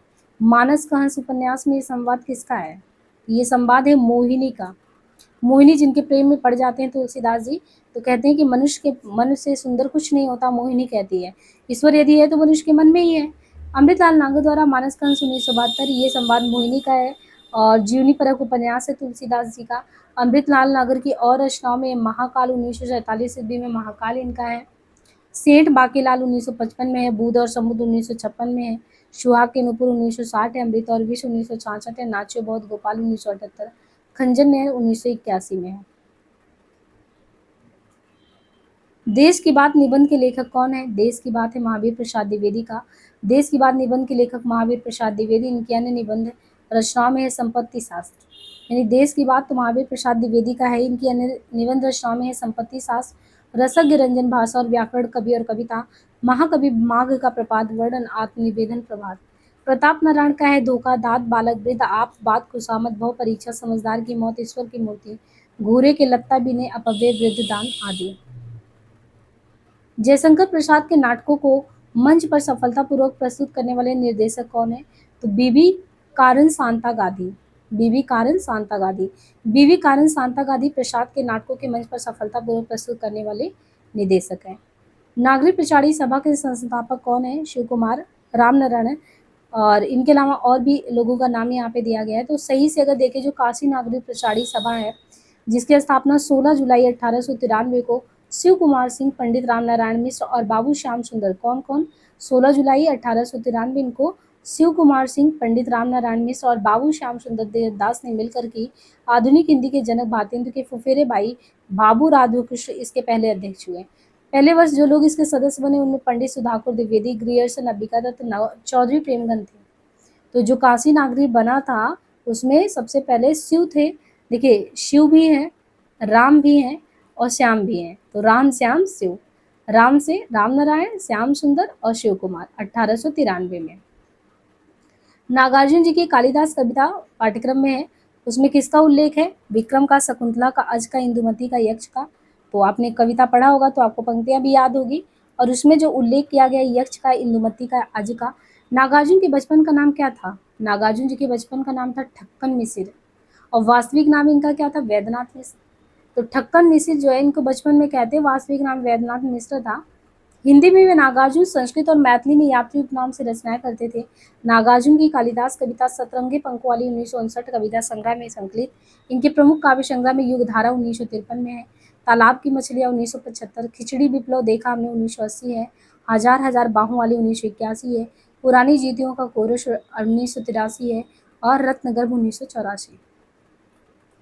नीचे दो कथन दिए गए हैं। पहला कथन है, वर्ड्सवर्थ के अनुसार कविता स्वतः स्फूर्त अभिव्यक्ति है। कॉलरिज के अनुसार रम्य कल्पना केवल स्मृति पर निर्भर है, जबकि कल्पना प्रेरणा और अवधारणा आदि अनेक स्रोतों से सामग्री संचय करती है। तो वर्ड्सवर्थ क्या कहते हैं और कॉलरिज क्या कहते हैं, इनके अनुसार ये क्वेश्चन है। दिए गए कथन एक, वर्ड्सवर्थ के अनुसार जो कविता स्वतः स्फूर्त अभिव्यक्ति है। दूसरा, कॉलरिज के अनुसार, यानी वर्ड्सवर्थ कहते हैं ना कविता स्वतः स्फूर्त, अपने अंदर से जो निकलता वही कविता है। और कॉलरिज के अनुसार रम्य कल्पना केवल स्मृति पर, यानी रमणीयता के साथ अगर कल्पना देखो तो केवल स्मृति पर निर्भर है, जबकि कल्पना प्रेरणा और अवधारणा आदि अनेक स्रोतों से सामग्री संचय करता है। वर्ड्सवर्थ ने कविता को परिभाषित करते हुए क्या लिखा है? कविता प्रबल भावों का सहज उच्छलन है। ये किसने लिखा? वर्ड्सवर्थ ने ये लिखा कि कविता को परिभाषित करते हुए कि कविता जो है ये प्रबल भावों का सहज उच्छलन है। और कॉलरिज प्रत्ययवादी थे, और उनकी काव्य संबंधी धारणा जैववादी सिद्धांत पर आधारित था। महाप्राण ध्वनि, घोष ध्वनि, पार्श्विक व्यंजन और लुंठित व्यंजन। तो ये आपके भाषा खंड से है क्वेश्चन। महाप्राण, तो आपका जो है ज्यादा ही प्राण खींचे, तो आप जब बोलते हैं ख, घोष ध्वनि में जा, पार्श्विक कौन सा है और लुंठित कौन सा है? पूर्ण क्लासिक कृति वो है जिसमें किसी मानव समाज की पूर्ण शक्ति निहित हो। देखिए, पूर्ण क्लासिक किसको माना जाता है? जिसमें किसी मानव समाज की पूर्ण शक्ति निहित हो। ये कौन कहता है? टी.एस. इलियट कहते हैं। टी.एस. इलियट जो पाश्चात्य काव्य शास्त्र में आते हैं, टी.एस. इलियट। पूर्ण क्लासिक कृति हम उसी को कह सकते हैं जिसमें मानव समाज की पूर्ण शक्ति निहित हो, टी.एस. इलियट कहते हैं। एजरा पाउंड जी, जिनके विचारों से एजरा पाउंड से इलियट बहुत प्रभावित थे। उनका मानना था कि कवि वैज्ञानिक के समान ही निर्वैयक्तिक और वस्तुनिष्ठ होता है, उनका कार्य आत्मनिरपेक्ष होता है। रिचर्ड का विचार है कि सृजन के क्षणों में कलाकार सर्वोत्तम स्थिति में होता है। रिचर्ड का ये मानना है कि जब सृजन कोई व्यक्ति करता है उस क्षण में कलाकार सर्वोत्तम स्थिति में होता है। काव्य की उपयोगिता भी यही है कि पाठक भी उस मानसिक स्थिति के निकट पहुंचे। निम्नलिखित में से देखें तो आविकारी शब्द कौन से हैं? तो ये जो है आविकारी में क्रिया विशेषण है, क्रिया विशेषण आविकारी है। क्रिया विशेषण जिस शब्द से क्रिया विशेषण या दूसरे क्रिया विशेषता की बोध होता है। विशेषण एक ऐसा विकारी शब्द है जो हर हालत में संज्ञा सर्वनाम की विशेषता, यानी विशेषण जो है वो ऐसा विकारी शब्द जो हर हालत में संज्ञा सर्वनाम की विशेषता बताता है। संज्ञा उस विकारी शब्द को कहते हैं जिसे किसी विशेष वस्तु, भाव और जीव के नाम का बोध होता है। सर्वनाम उस विकारी शब्द को कहते हैं जो पूर्वापर संबंध से किसी भी संज्ञा के बदले आता है। उत्तरा फाल्गुनी के आसपास निबंध के आधार पर दिए गए विवरणों में आयु को छोटे से बड़े क्रम में संयोजित करना है। जरा और जीर्णता की आगजनी का समाचार काल तुरंत दूर से ही हिलना कर दे जाता है। और दिया है कि इससे ज्यादा जीना असभ्यता और अश्लीलता है, अनैतिकता है। जीवन के सम्मुख फण उठाए एक प्रश्न चिन्ह को उपस्थित करता है। इसमें जीर्णता और जर्जरता नहीं है, जरा और वृद्धत्व का प्रतीक नहीं। तब मैं व्यवस्था की पुतली घर की इन यंत्र कन्याओं से माफी मांगता हूँ। तो यहाँ पे आपको देखिए ना किस तरीके से ये क्वेश्चन दिया है। अब आपको इसमें उत्तरा फाल्गुनी के आसपास निबंध के आधार पे दिया है और इस विवरणों में आयु को छोटे से बड़े क्रम में इस प्रकार संयोजित करना है कि वास्तव में जो ये बताते नहीं कि 30वां वर्ष किस लिए, 40वां कब है, कब तक जीना चाहिए, कब तक मरना चाहिए, पूरा विवरण देते हैं इसमें। तो वही है कि कहते हैं कि जो 30वां साल है जीवन के सम्मुख को फण उठाए एक प्रश्न चिन्ह उपस्थित करता है। परंतु इसमें जीर्णता और जर्जरता नहीं है, जरा और वृद्धत्व। दरअसल जो 40 से ज्यादा जीना असभ्यता, अश्लीलता है। जरा और जीर्णता की आगजनी का समाचार काल तुरंत दूर से ही हिलना कर दे जाता है। तब मैं व्यवस्था के पुतली घर की इन यंत्र कन्याओं से माफी मांगकर उत्तर पुरुष की जय जयकार बोलते हुए मन से बाहर आ जाऊंगा। उत्तरा फाल्गुनी के आसपास निबंध किसका है? कुबेर नाथ राय का है और कुबेर नाथ राय द्वारा रचित ये विषाद योग 1974 निबंध संग्रह में संकलित है। ललित निबंधकार के तौर पे कुबेर नाथ राय की प्रसिद्ध कृतियों में प्रिया नीलकंठी, इनका प्रिया नीलकंठी बहुत ही प्रसिद्ध 1968 ईस्वी, रस आखेटक 1970 ईस्वी, गंधमादन 1972 ईस्वी, निषाद बांसुरी 1974 ईस्वी, विषाद योग 1973 ईस्वी, पर्ण मुकुट 1978 ईस्वी, महाकवि की तर्जनी 1979, कामधेनु 1980। निम्नांकित पात्र अलग अलग उपन्यासों के हैं, उनको सही से क्रम में लगाना है। भैरवी, लीजा, बेला, सरस्वती और बंती। तो पात्रों को अगर हम क्रम से लगाएं तो जैसे सरस्वती पात्र जो है, ये सरस्वती शेखर एक जूनी में, अज्ञे अज्ञे का शेखर एक जूनी 1941 प्रकाशन वर्ष है। भैरवी जो है ये बाणभट्ट की आत्मकथा में भैरवी पात्र 1946 हजारी प्रसाद द्विवेदी की रचना है। झूठा सच में बंती है और 58 से 60 के दौर में यशपाल जी ने लिखा। श्रीलाल शुक्ल का है राग दरबारी, बेला है इसमें राग दरबारी में 1968। इनके अलावा लीजा जो है तमस में है, लीजा भीष्म सानी 1973 में। उसने कहा था मैं आए जो पंजाबी शब्द कुड़माई, घुमाओ, गोते, तिमियो। अब इनका हिंदी अर्थ पूछ लिया है आपसे। तो चंद्र शर्मा गुलेरी की जो कहानी है 1915 में, पंजाबी शब्दों में कुड़माई का मतलब मंगनी होता है, घुमाओ का मतलब जमीन की नाप होता है, खोते मीन्स गधा होता है, तीमिया या तीमी स्त्रियों को कहते हैं तीमियो या तीमी। ये हत्यारे गांव के मुखिया हैं, गरीबों का खून चूसने वाले, सूद ब्याज डेढ़ी सवाई नजर नजराना घूस घास जैसे भी हो, गरीबों को बस लूटो, उस पर सुराज चाहिए, जेल से जाने से सुराज नहीं मिलेगा, सुराज मिलेगा धर्म से न्याय से। ये कहना किसका है? तो गोदान उपन्यास में ये कहना किसका है? एक बार इसको पढ़ने से लगा कि मैला आंचल का दे दिया है, लेकिन देखिए ये हत्यारे, ये कहना ये धनिया का है, धनिया यानी उनकी पत्नी। ये हत्यारे गांव के मुखिया हैं, गरीबों का खून चूसते हैं, सूद ब्याज डेढ़ी सवाई नजर नजराना घूस घास जैसे भी हो, गरीबों को बस लूटो, उस पर सुराज इनको चाहिए, जेल जाने सुराज नहीं मिलेगा, सुराज मिलेगा धर्म से न्याय से। ये कहना गोदान उपन्यास में धनिया का है। गोदान 1936 में प्रेमचंद का उपन्यास है। इनके प्रमुख पात्रों में धनिया है, गोबर, जुनिया, रूपा, सोना, शोभा, हीरा, सिलिया, भोला, राय साहब, मेहता, मालती, ओंकारनाथ। प्रेमचंद के अलावा सेवा सदन, प्रेमाश्रम, रंगभूमि, कर्मभूमि, निर्मला, गबन ये सभी भी इनकी रचनाएं हैं। मुझे अपनी कविताओं के लिए दूसरे प्रजातंत्र की तलाश है, ये नक्सलवाड़ी कविता में जो है, ये सुदामा पांडे धूमिल का जो है, मुझे अपनी कविताओं के लिए दूसरे प्रजातंत्र की तलाश है, सुदामा पांडे धूमिल कहते हैं, नक्सलवाड़ी कविता इनकी है। बाकी इनकी अन्य कविताओं में जो बहुत इंपॉर्टेंट है उसको ध्यान रखना आपको, संसद से सड़क तक 1972, संसद से सड़क तक इनका 1972 में, कल सुनना मुझे 1977 में है। तो कल सुनना मुझे 1977, सुदामा पांडे का प्रजातंत्र, तीनों ही बहुत इंपॉर्टेंट है कविताओं में। संसद से सड़क तक 1972, कल सुनना मुझे 1977, सुदामा पांडे का प्रजातंत्र 1984, मोचीराम अकाल दर्शन पटकथा है, सुदामा पांडे धूमिल की उनकी प्रसिद्ध काव्य कल सुनना मुझे 1972 है ना, तो इनकी जो रचना 1979 में इसी को साहित्य अकादमी से सम्मानित भी किया गया था। कबीर का घर शिखर पर जहाँ सिलहली गैल, इस वाक्यांश में सिलहली का क्या अर्थ है? तो सिलहली का अर्थ क्या है इसमें? फिसलन लायक। तो ये कबीरदास भक्ति काल के निर्गुण भक्ति शाखा के कवि है, संधारा के, और उनकी वाणियों का संग्रह बीजक में है, जिसका संपादन उनके शिष्य धर्मदास ने किया था। साखी शबद रामायणी में ये बटा है। शुक्ल के अनुसार कबीर की वचनावली की सबसे प्राचीन प्रति सन 1512 में लिखी गई है। उपन्यासों में गीतों कविताओं के प्रयोग पर सत्य कथन है। झूठा सच में देखें तो पंजाबी कवियों बुल्ले साहब, बाबा फरीद की कविताएं प्रयुक्त हैं।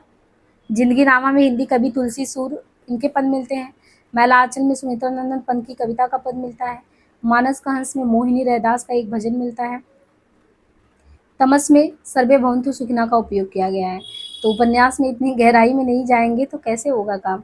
यहाँ पे देखिए सीधे पूछा ना किसके में कौन सी गीत कविता का उल्लेख है। और फणीश्वर नाथ रेणु का जो मैला आंचल 1954 है, इसमें इन्होंने कहा है कि उपन्यास में पंत की कविता का इस्तेमाल किया गया है। फणीश्वर नाथ के मैला आंचल में पंत की कविता का इस्तेमाल किया गया है। अमृतलाल नागर का मानस का अंश 1972 जीवनी परख है, इसमें मोहिनी ने किसका भजन वो किया है, उल्लेख भजन का रैदास का किया है। भीष्म सानी का जो तमस 1973 है, इसमें सर्वे भवन्तु सुखिना का उपयोग किया गया है। जबकि यशपाल वाला जो है 2 भागों में 58 और 60 में है। और कृष्णा सोबती का जिंदगीनामा जो 1979 में, इसके लिए जो 1980 में साहित्य अकादमी दिया गया था। भारत दूरदर्शन नाटक में निम्न पात्रों के मंच पर आने का सही क्रम क्या है? आलस्य, भारत हृदय, भारत रोग, मदिरा, ये सब मंच पे तो आते हैं, लेकिन क्रम से कैसे आते हैं? हमको तो लग रहा है 2023 का फर्स्ट शिफ्ट वाला पहले सेकंड वाले से ज़्यादा ही कठिन लग रहा है। भारतेंदु हरिश्चंद्र का जो भारत दूरदर्शन नाटक है 1880 में ही आया। और जो पात्र क्रम से मंच पे आते हैं, पहले भारत आता है, फिर भारत दुर्देव आता है, रोग आता है, आलस्य आता है, मदिरा आता है। बाकी भारतेंदु जी के बैद की हिंसा हिंसा नाबोती 1873, प्रेम जोगनी 75, चंद्रावली 76, विशेष बिस्मौसम 76, नील देवी 81, अंधेर नगरी 81, सती प्रताप 83। सती प्रताप भारतेंदु का अधूरा नाटक है जिसे राधा कृष्णदास ने पूरा किया। नीचे दो कथन दिए गए, पहला है गिरिधर, इसमें बहुव्रीहि समास का एग्जाम्पल है। रामकृष्ण तत्पुरुष समास का उदाहरण है। इनमें कौन सा सही है? तो कथन एक सही है, लेकिन दूसरा जो है वो गलत है। दिए गए कथन में देखें तो गिरिधर जो है ये बहुव्रीहि समास का एग्जाम्पल है। गिरिधर का समास विग्रह गिरि को धारण करने वाला। कथन दो रामकृष्ण द्वंद्व समास का उदाहरण है जिसका विग्रह राम और कृष्ण होगा। बहुव्रीहि समास में आए पदों को छोड़कर जब किसी अन्य पदार्थ की प्रधानता हो उसे बहुव्रीहि कहते हैं। जैसे सात है खंड जिसमें सतखंडा। द्वंद्व में दो पद प्रधान होते, दाल और रोटी। भारतीय लोकतंत्र की आलोचना करने वाले नाटक युग्म कौन से हैं? तो कौन सा है? बकरी और महाभोज। भारतीय लोकतंत्र की आलोचना करने वाले नाटक के जोड़ों में सर्वेश्वर दयाल सक्सेना का बकरी है। बकरी 1974 में, मनु भंडारी का महाभोज 1982 में है। जबकि हबीब तनवीर ने बहुचर्चित नाटक आगरा बाजार इनका 1954 में है। नजीर अकबराबादी को प्रतिष्ठित करने के लिए लिखा गया। धर्मवीर भारती कृत जो अंधा युग है, अंधा युग जो इनका है 1955 ईस्वी अंधा युग। नाटक का प्रमुख उद्देश्य समाज में मानव मूल्य की स्थापना, उनके द्वारा ही मनुष्य में भविष्य की सुरक्षा को संबंध करना है। शंकर शेष के द्वारा एक और द्रोणाचार्य 1977 में इस नाटक के माध्यम से शंकर शेष ने वर्तमान शिक्षा जगत में व्याप्त भ्रष्टाचार, पक्षपात, राजनीतिक घुसपैठ, आर्थिक एवं सामाजिक दबावों के चलते निम्न मध्यवर्गीय व्यक्ति के असहाय बेबस शरीर को उद्घाटित किया है। आधुनिकता बोध के नाटककार मोहन राकेश का आषाढ़ का एक दिन 1958 ऐतिहासिक नाटक। इस नाटक को समकालीन जिंदगी का पहला सार्थक हिंदी नाटक माना जाता है। सरदार पूर्ण सिंह के निबंध के बारे में बात करें तो नैनों की गंगा, आचरण की सभ्यता, पवित्रता, जय जमुना मैया जी, हम डार डार तुम पार पार। अब इनमें हम क्रमशः मिलाएं तो नैनों की गंगा जो है पवित्रता, नैनों की गंगा, आचरण की सभ्यता, मजदूरी और प्रेम, सच्ची वीरता, कन्यादान, अमेरिका का मस्त कवि, वाल्ट हिटमैन आदि सरदार पूर्ण सिंह के निबंध है। जबकि जय जमुना मैया जी चंद्र शर्मा गुलेरी का तथा हम डार डार तुम पात पात ये बालकृष्ण भट्ट जी का है। निम्नलिखित घटनाओं को पहले से बाद के क्रम में लगाना है। आर्य समाज की स्थापना वर्ष, आनंद मठ का प्रकाशन, गीतांजलि का प्रकाशन, विश्व धर्म सभा में विवेकानंद संबोधन, ब्रह्म समाज का स्थापना वर्ष। तो यदि इनको हम क्रम से लगाएं तो निम्नलिखित घटनाएं पहले से बाद के क्रम में। ब्रह्म समाज की स्थापना कब होता है? तो ब्रह्म समाज की स्थापना 1828 राजा राम मोहन राय। आर्य समाज 1875 में दयानंद सरस्वती। तो ब्रह्म समाज 28 में, आर्य समाज की स्थापना 75 में, आनंद मठ 1882 ईस्वी में जो बंकिम चंद्र चट्टोपाध्याय द्वारा रचित है। विश्व धर्म सभा में विवेकानंद का संबोधन 93 में। गीतांजलि का प्रकाशन 1910 में हुआ जिसके रचनाकार हैं रविन्द्रनाथ ठाकुर। बहिष्कृत भारत पत्र का प्रकाशन किस वर्ष शुरू हुआ? तो जो बहिष्कृत भारत पत्र है उसका प्रकाशन किस साल शुरू हुआ? ये शुरू हुआ 1927 में। डॉक्टर भीमराव अंबेडकर द्वारा संपादित बहिष्कृत भारत का प्रकाशन 3 अप्रैल 1927 को शुरू हुआ। अंबेडकर द्वारा संपादित अन्य प्रमुख दलित पत्रिकाओं में मूक नायक 1920, समता 1928, जनता 1930 है। विज्ञान और कविता साइंस एंड पोएट्री पुस्तक के लेखक कौन है? तो आई.ए. रिचर्ड है। विज्ञान और कविता 1926, विज्ञान और कविता जो है 1926 साइंस एंड पोएट्री पुस्तक के लेखक आई.ए. रिचर्ड हैं। इनके अन्य ग्रंथ में the principles of literary criticism 1924 ईस्वी, practical criticism 1929, the philosophy of rhetoric 1936। TS. Eliot की समालोचनात्मक कृतियों में द सेक्रेड वुड 1920 है, होमेज टू जॉन ड्राइडन 1924 है, एलिजाबेथन एसेज 1932 है, सेलेक्टेड एसेज 1934 है। कांग्रेस कार्यकारिणी समिति की कहाँ की बैठक में सविनय अवज्ञा आंदोलन वापस लेने की स्वीकृति दी गई? तो ये बारदोली में कहा गया था। महात्मा गांधी ने अहिंसा दर्शन के सारे आशयों का आंदोलन आरंभ किया, लेकिन चौरी चौरा घटना के कारण व्यापक हिंसा सामने आई, जिसे रुष्ट होकर गांधी जी ने 12 फरवरी 1922 को जो है बारदोली में कांग्रेस कार्य समिति की बैठक में आशयों को वापस लेने की घोषणा की। अरे यायावर रहेगा याद में, माजुली द्वीप किस राज्य में पड़ता है? तो माजुली द्वीप असम में पड़ता है ना। और वैसे भी आप जीएस में पढ़े होंगे तो आपको पता होगा ये माजुली द्वीप असम में ही पड़ता है। और ये यायावर रहेगा 1953 में यात्रा वृत्तांत है इनका असम में। आगे के एक अन्य यात्रा साहित्य है एक बूझ सहसा उछली, ये है उछली 1960 में। भक्ति आंदोलन पर किस कवि ने गंभीरता से विचार किया है? तो ये किया है मुक्तिबोध ने। भक्ति आंदोलन के उदय के संबंध में गंभीरता से विचार करते हुए मुक्तिबोध का मानना है कि भक्ति आंदोलन का उदय ऐतिहासिक सामाजिक शक्तियों के रूप में जनता के दुख व कष्टों से हुआ है। भक्ति आंदोलन के उदय के संबंध में अन्य विद्वान के मानना क्या है? भारतीय चिंतन धारा का स्वाभाविक विकास है, द्विवेदी जी। इस्लामी आक्रमण की प्रक्रिया है, शुक्ल जी का कहना है। ईसाइयत की देन है, तो कौन कहता है? ग्रियर्सन जी कहते हैं ईसाइयत की देन है। अकारांत एक वचन पुल्लिंग संज्ञाओं के विकृत रूप का प्रत्यय क्या है? तो अकारांत एक वचन पुल्लिंग संज्ञाओं के विकृत रूप जो है उसका जो है ए, अकारांत जो है ये पुल्लिंग संज्ञाओं के विकृत रूप का प्रत्यय ए है।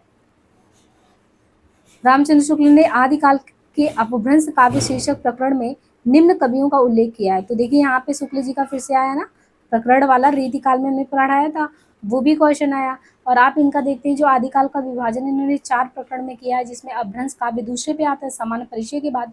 उसमें इन्होंने कहा कि जो अपभ्रंश काव्य है उसमें इन्होंने किन किन कवियों को स्थान दिया है। तो आप इसलिए शुक्ल सीरीज को जरूर फॉलो करें, हम तो यही कहेंगे आपको, है ना। तो शुक्ल जी ने आदिकाल के अपभ्रंश काव्य शीर्षक प्रकरण में इन्होंने देवसेन का उल्लेख किया, सोमप्रभ सूरी का किया, विद्याधर का किया है, ठीक है। और जबकि मधुकर भट्ट हैं, श्रीधर रासो, तो मधुकर भट्ट हैं तथा श्रीधर है, इनको रासो साहित्य के प्रमुख कवि के रूप में शुक्ल जी ने स्थान दिया है। बाकी देवसेन की रचनाओं में श्रावकाचार्य, नयचक्र भाव संग्रह, तत्वसार, सोमप्रभ सूरी का प्रतिरोध है, मधुकर भट्ट का जय मयंक जस चंद्रिका है, श्रीधर का रणमल छंद है। रोज उर्फ गैंग्रीन कहानी के अनुसार मालती के पति का नाम विश्वेश्वर है और वे एक छोटे से रेलवे स्टेशन के स्टेशन मास्टर हैं। कथन दूसरा, चीफ की दावत कहानी में चीफ के आग्रह पर माँ ने एक पुराना टप्पा 2 पतरा अनार दे गाकर सुनाया। तो ये दोनों ही कहानी से अलग अलग दिया है कि उनके मालती के पति का नाम क्या विश्वेश्वर है और वो एक छोटे से रेलवे स्टेशन के स्टेशन मास्टर हैं, कि वो डॉक्टर होते हैं, है ना। और 2 पत्थर अनार दे गाना ये मम्मी ने सुनाया था। तो दूसरा वाला तो सही है। अगे ने जो रोज गैंग्रीन लिखा था तो उसमें वो मालती के पति जो महेश्वर थे, विश्वेश्वर नहीं थे, पति का नाम महेश्वर था और एक पहाड़ी सरकारी डॉक्टर थे डिस्पेंसरी। और जो दूसरा है 20 सानी का चीफ का दावत, इसमें जो है आगरा पर शामनाथ उनकी माँ जो है एक कोई बढ़िया टप्पे सुना दो कही, तो 2 पत्थर अनारा दे सुनाई थी। एक पुराना विवाह गीत था 2 पत्थर अनारा दे, हरिया निमाई हरिया निभाड़े, हरिया दे भागी भरिया है, ऐसे करके। किस रचना के एक पात्र की जबान पर उठते बैठते निम्नलिखित दोहा हमेशा रहता था? पुरुष सिंह जो उद्यमी लक्ष्मी ताकर चेरी, भाग भरोसे जे रहे कुपुरुष भासे टेरी। पुरुष सिंह जो उद्यमी लक्ष्मी ताकर चेरी, भाग भरोसे जो रहे कुपुरुष भासे टेरी। तो ये है क्या भूलू क्या याद करूं, हरिवंश राय बच्चन की आत्मकथा क्या भूलू क्या याद करूं का पात्र जो है पंडित विश्राम तिवारी। पंडित जो विश्राम तिवारी उसके जुबान पर उठते बैठते एक यही रहता था कि पुरुष सिंह जे उद्यमी लक्ष्मी ताकर चोरी, भाग भरोसे जो रहे को पुरुष भासे टेर। बच्चन का जो है क्या भूलू क्या याद करूं 1969, नेड़ का निर्माण 70 में, वशेरे से दूर 1978, 10 द्वार से सोपान 85, शिवरानी देवी प्रेमचंद घर में 1944 में, विष्णु प्रभाकर द्वारा जो शरद चंद्र का चट्टोपाध्याय का आवारा मसीहा 1974 में, डॉक्टर तुलसीराम आत्मकथा 2010 14 में, मणिकर्णिका। निम्नलिखित पुस्तकों को उनके प्रथम प्रकाशन वर्ष के अनुसार पहले के बाद के क्रम में लगाएं। दुर्लभ बंधु, आदर्श हिंदू, पथिक, इतिहास, तिमिर नाशक, चंद्रकांता संतति। तो ये क्रम से अगर देखें तो जो है ये रचनाओं के नाम जो है, इतिहास तिमिर नाशक राजा शिव प्रसाद सितारे हिंद के द्वारा लिखा गया 1864 में, इतिहास तिमिर नाशक। दुर्लभ बंधु अनुदित नाटक है भारतेंदु जी का 80 में लिखा गया। चंद्रकांता संतति बहुत ही प्रसिद्ध उपन्यास है खत्री जी का 1896 में। लज्जाराम मेहता का आदर्श हिंदू 1914 में है। पथिक राम नरेश त्रिपाठी का 1920 में है। आगरा बाजार नाटक का शुरुआत किस नज्म से होता है? अब की बार तो ये पूछ दिया 24 में कि किससे अंत होता है। अभी यहाँ पे हो गया शुरू कहाँ से होता है, शहरो आशोभ करके है, शहर आशोभ। हबीब तानवीर का जो पहला प्रमुख नाटक आगरा बाजार 1954, इसका शुरुआत 2 फकीर शहर आशोभ नगर की दुर्दशा वर्णन करने वाली कविता से शुरू होता है ना, नगर की दुर्दशा। और गाते हुए हाल में प्रवेश करते हैं। और इस नाटक में 2 अंक है। आगरा बाजार जो है नाटक हबीब तनवीर की मौलिक नाटक नहीं है, ये नाटक नज़ीर अकबराबादी के नज़्मों पर आधारित है। मेरे बंद रचना गालिब की गज़लों पर आधारित है। चंचल किशोर सुंदरता की करती रही रखवाली, मैं वह हल्की सी मसलन हूँ जो बनती कानों की लाली। ये जो है लज्जा यानी जो कामायनी है, कामायनी के लज्जा सर्ग से है। चंचल किशोर सुंदरता की करती रहती रखवाली, मैं वो हल्की सी मसलन हूँ जो बनती कानों की लाली। तो यहाँ पे इसको आपको ध्यान देना है।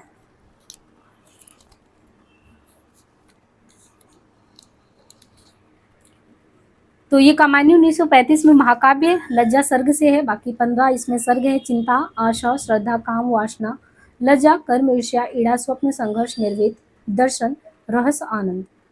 स्मृति आख्यान संस्मरण की पुस्तकों में देखें तो नंगा तलाई का गांव, मुखड़ा क्या देखे, लौट आओ धार, याद हो कि ना याद हो, गोलमेज। तो ये दिए गए हैं विकल्पों में, हमें सही लगाना है। तो स्मृति आख्यान संस्मरण में देखें तो नंगा तलाई का गांव विश्वनाथ त्रिपाठी, नंगा तलाई का गांव विश्वनाथ त्रिपाठी 2004 में, लौट आओ धार दूधनाथ सिंह का 1995 में, याद हो कि ना याद हो काशीनाथ सिंह 1992, अब्दुल बिस्मिल्लाह द्वारा रचित मुखड़ा क्या देखे 1996। उपन्यास की कथा वस्तु दलित मुस्लिम परिवार की व्यथा का कथा है। अरुण कमल द्वारा रचित गोलमेज 2009 आलोचना विधा की रचना है। स्वनिम के संबंध में ये कथन कौन से हैं? वाक्य में शब्दों के संबंध निर्धारित करते हैं। इसका संबंध मौखिक भाषा से है। सार्थकता की दृष्टि से शब्द लघुत्तम इकाई है। ये उच्चरित भाषा की लघुत्तम इकाई है। इसका ज्ञान भाषा के शुद्ध उच्चारणों को जानने में है। तो स्वनिम क्या होता है, स्वनिम के भेद क्या होते हैं? देखिए, स्वनिम जो है संबंध इसका मौखिक भाषा से है। हम जल्दी कोई भाषा खंड की सीरीज लेके आएंगे। मेरे मन में है कि काव्य शास्त्र की सीरीज एक भाषा खंड की चालू की जाए। शुक्ल जी का जैसे ही खत्म होता है फिर देखते हैं। देखिए, स्वनिम के संबंध में बताया गया कि इसका संबंध जो है मौखिक भाषा से है। ये उच्चरित भाषा की लघुत्तम इकाई है और उच्चरित जो भाषा है ना उसकी लघुत्तम इकाई है। मौखिक से है। ज्ञान भाषा के शुद्ध आचरण को जानने में ये सहायक होता है। निम्नांकित अनुवादों को उनकी हिंदी में पहली बार प्रकाशित होने के वर्ष के अनुसार बात के क्रम में लगाना है। खड़िया का घेरा, एकांतवासी योगी, शांत पति, कामदेव का अपना, वसंत ऋतु का सपना, विश्व प्रपंच। तो निम्नांकित अनुदित रचनाओं में उनके हिंदी में पहली बार प्रकाशित होने के क्रम में देखें तो अनुदित रचनाओं में एकांतवासी योगी श्रीधर का है 1886। एकांतवासी योगी श्रीधर पाठक का 1886। हर्मिट मूल रचना है। हर्मिट, हर्मिट से जो मूल रचनाकार गोल्ड स्मिथ उनका हर्मिट था। हर्मिट को अनुवाद करके एकांतवास योगी 1886 में श्रीधर पाठक सबके सामने रखते हैं। गोल्ड स्मिथ का है ट्रबलर और ट्रैवल का अनुवाद है शांत पति जो श्रीधर पाठक ने 1902 में किया। और इसी तरीके से रिडल ऑफ द यूनिवर्स है हैकल का, इनका है विश्व प्रपंच, रामचंद्र शुक्ल 1907 में ये करते हैं। इनके अलावा खड़िया का घेरा, तो खड़िया का घेरा जो है ये ब्रटोल्ट ब्रस्ट का है। काकेशियन चॉक सर्किल 2002 में कमलेश्वर खड़िया का घेरा नाम से इसको करते हैं।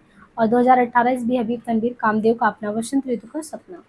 नीचे दो कथन दिए गए। पहला है झूठा सच तमस और जिंदगी नामा आदि उपन्यासों में अनेक पात्र पंजाबी पृष्ठभूमि के हैं, इसलिए इन उपन्यासों में हिंदी और उर्दू के अलावा कहीं कहीं पंजाबी के भी संवाद देखने को मिलते हैं। तो बात तो सही है।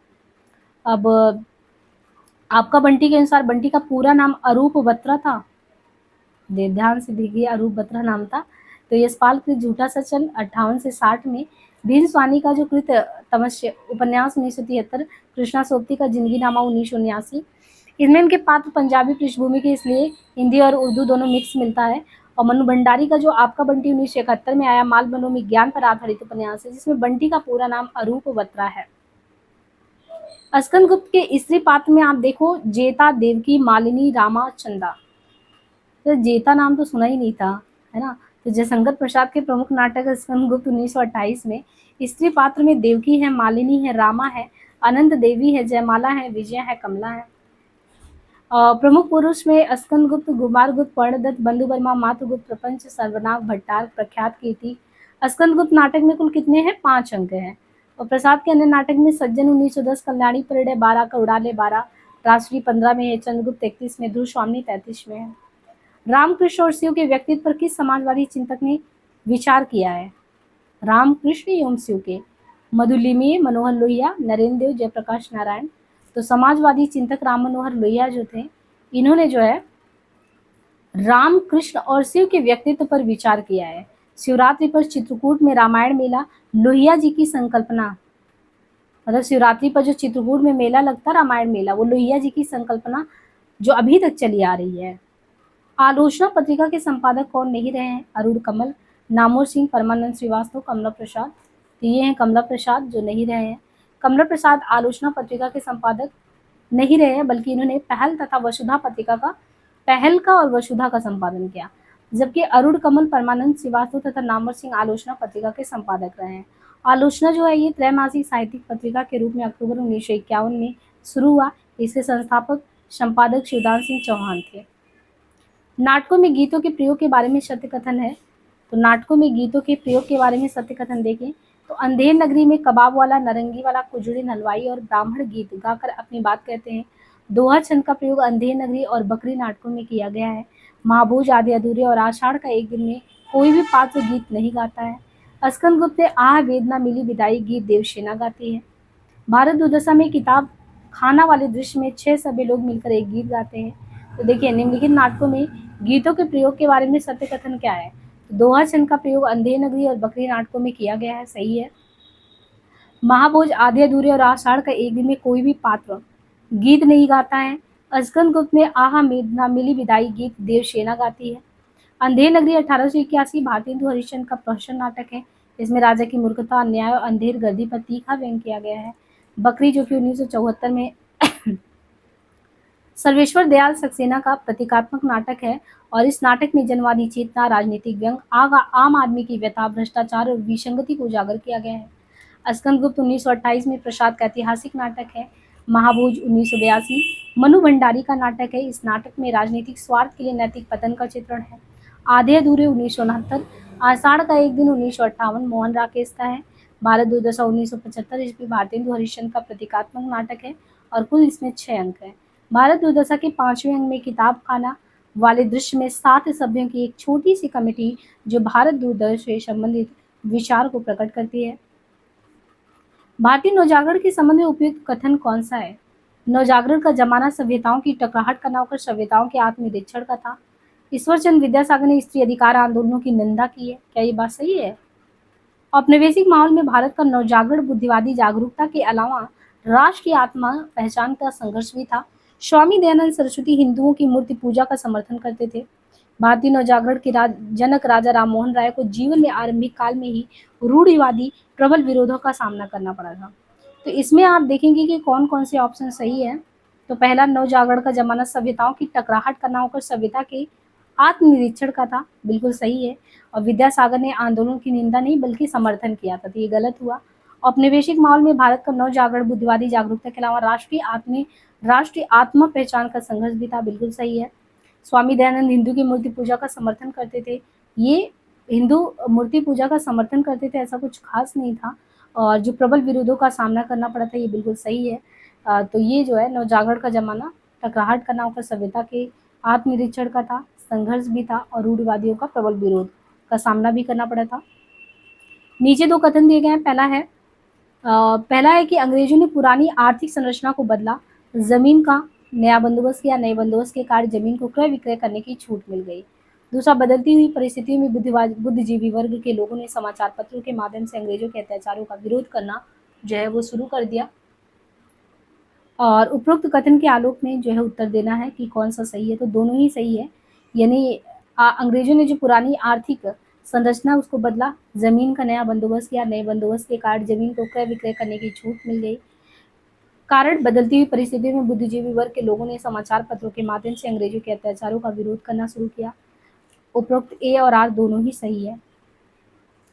लख कर अनर्थ आर्थिक पद पर हारता रहा मैं स्वार्थ सारा समर। इन पंक्तियों में मैं का मतलब है लख कर अनर्थ आर्थिक पद पर हारता रहा मैं स्वार्थ समर। इन पंक्तियों में मैं का अर्थ निराला है। उपरोक्त पंक्ति निराला के काव्य सरोज स्मृति 1935 से है। अनामिका के द्वितीय संस्करण 1938 में ये संकलित है। सरोज स्मृति हिंदी का सर्वश्रेष्ठ तथा प्रथम शोकगीत है। निराला की महत्वपूर्ण काव्य कृतियों में अनामिका 1923, परिमल 30, गीतिका 36, तुलसीदास 38, कुकुरमुत्ता 42, गीत कुंज 1954 है। निम्नांकित पुस्तकों को उनके प्रथम प्रकाशन से बाद के क्रम में लगाना है। दूसरी परंपरा की खोज, इतिहास और आलोचना, कविता की जमीन और जमीन की कविता, कविता के नए प्रतिमान, आलोचना और विचारधारा। तो क्रम से लगाएं। प्रगतिशील आलोचक डॉक्टर नामवर सिंह के उसमें तो इतिहास और आलोचना 1957, कविता के नए प्रतिमान 1968, दूसरी परंपरा की खोज 1982। यानी नामवर का ही है, नामवर सिंह का ही इतिहास और आलोचना 1957 में है, कविता के नए प्रतिमान 1968 में है, दूसरी परंपरा की खोज 1982 में है और कविता की जमीन और जमीन की कविता 2010 में है, आलोचना और विचारधारा 2012 में है।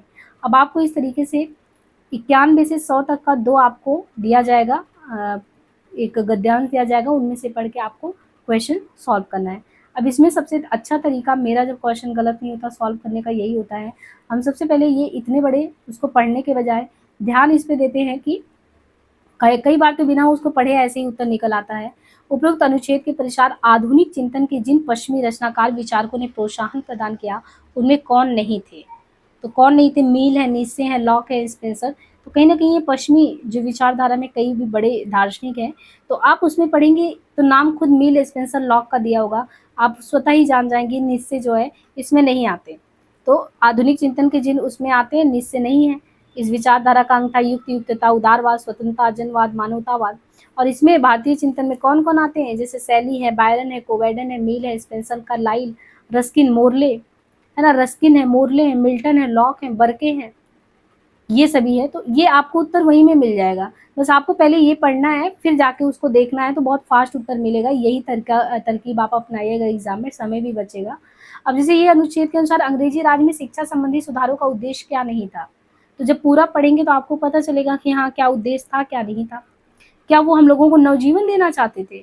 बल्कि वो अपनत्व पैदा करने के लिए या महानता की डंका पीटने के लिए, क्या उनका उद्देश्य नहीं था? हमें नवजीवन नहीं, बल्कि वो अपना काम निकाल रहे थे। इतना तो सभी को पता है। फिर किस ऐतिहासिक व्यक्ति का उल्लेख नहीं है? तो Macaulay, Milton, Byron, marks. Marks वगैरह बायरन है, मिल्टन है, मैकाले हैं। तो अनुच्छेद को आपको ध्यान में पढ़ना है, ध्यान से, कि बायरन, मैकाले, मिल्टन का हो सकता है नाम दो, कार्ल मार्क्स का नहीं दिया हो। तो आपको फिर वही लगाना कि हाँ, ये तो परिच्छेद में दिया ही नहीं गया है। फिर उपयुक्त अनुच्छेद के अनुसार अंग्रेजी शिक्षा से भारतीयों में जो नई चेतना जागी, उसने भारतीयों पर क्या इम्पैक्ट डाला था?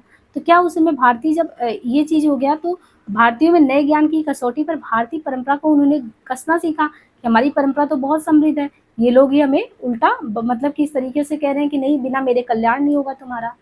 अब परिच्छेद के अनुसार पश्चिमी सभ्यता द्वारा भारत में विकसित विचारधारा का अंग कौन सा नहीं था? सर्वधर्म समभाव समानता के विचार, जनवाद, उदारवाद। तो उपयुक्त जो अनुच्छेद पढ़ेंगे तो उसमें शायद ये चीज़ सर्वधर्म समभाव के बारे में नहीं दिया हो, उदारतावाद, जनवाद, समानता का विचार दिया हो। तो इस तरीके से आप जो है पहले इसको पढ़िए, फिर आपने गद्यांश पे तब जाइए। इसके बाद जो है मतलब मिलता-जुलता ही दिया रहता है, नहीं तो फिर आप पूरा पढ़ डालोगे, फिर क्वेश्चन पे आओगे, फिर उस पे जाओगे, इससे टाइम बर्बाद होगा। अब मानवता के विकास को जड़ बनाने वाला अपराधी कौन है? तो अब ऐसे आपने पढ़ लिया, फिर पूरा टेक्स्ट पढ़ेंगे तो आपका ध्यान रहेगा कि कौन वो व्यक्ति है जो मानवता के विकास को जड़ बनाने वाला है। तो आपको होगा कि जो पुराने ढर्रे हैं, विश्वास है, चीख-चीख कर वो शोर मचाते हैं कि भाई उसको बदल दो, है ना? विवेकवान व्यक्ति क्या चाहेगा? उद्धरण में पता चलेगा कि विवेकवान मतलब क्या है? कोई लॉजिकल व्यक्ति है, तो लॉजिक की बात करेगा। तो ऐसे भी आप उत्तर तक पहुँच सकते हैं बिना उसको पढ़े। यदि पुराने विश्वास खंडित हो जाएँ तो उपयुक्त उद्धरण के अनुसार यथार्थवादी व्यक्ति का पहला काम क्या होना चाहिए? पुराने विश्वास के स्थान पे नए दर्शन लेके आए। उद्धरण के अनुसार यथार्थवादी व्यक्ति को क्या करना होगा? यथार्थ वही लॉजिकल जो व्यक्ति है वो क्या करेगा? सभी प्राचीन विश्वासों को चुनौती देगा। और उदाहरण के अनुसार विकास के लिए मनुष्य को क्या नहीं करना होगा? तो प्रचलित मतों को तर्क की कसौटी से बचाना होगा, है ना? तो इस तरीके से आप देखिए कि आपका जो है हमने यहाँ पे दूसरा जो है, यानी जो 23 जून का पेपर हुआ था वो फर्स्ट शिफ्ट वाला, वो भी हमने यहाँ करा दिया। तो हमने 2 पेपर 23 जून का कर लिया है, 2023 का। तो इसी तरीके से आपका ये प्रैक्टिस सेट चलता रहेगा। पूरे तन मन से इस प्रैक्टिस सेट को करिए, जो ना आए कहीं पे इसको उत्तर उसको लिखते जाइए। आपने पहला शिफ्ट का किया होगा, सेकंड शिफ्ट का किया, फिर फर्स्ट शिफ्ट का। आप थोड़ा आइडिया भी हो गया होगा कि निबंध से नाखून क्यों बढ़ते का ज़रूर आता है, मैला आँचल का आता है। अगर आगरा बाज़ार वगैरह का आ रहा है, या इनका तो नाटक का क्लोज़अप क्या है, उसका शुरुआत क्या है, फिर क्रम से क्या है, क्रोनोलॉजी क्या है, ऐसे करके आपको दिमाग दौड़ाना है। इतने टाइप का क्वेश्चन है, ऐसे प्रिपेयर करके जाना है। तो आप समझिए कि हाँ भैया 70-80 तक पहुँचने की हिंदी की स्थिति में हो, वरना बहुत ही घुस-घुस के क्वेश्चन पूछ रहा है। बिना आप इसको पढ़े, बिना इसको समझे आप चीज़ों को नहीं कर सकते। आपको हमने रामचंद्र शुक्ल की किताब से भी बताया कितने क्वेश्चन आ रहे हैं प्रकरण से। मेरे रामचंद्र शुक्ल वाली सीरीज़ प्लीज़ उसको करके ज़रूर जाइएगा, कंटिन्यू उसको करिएगा। आज के लिए इतना ही, बाकी आप लोगों की कोई क्वेरी हो ज़रूर कमेंट बॉक्स में पिन करें। धन्यवाद।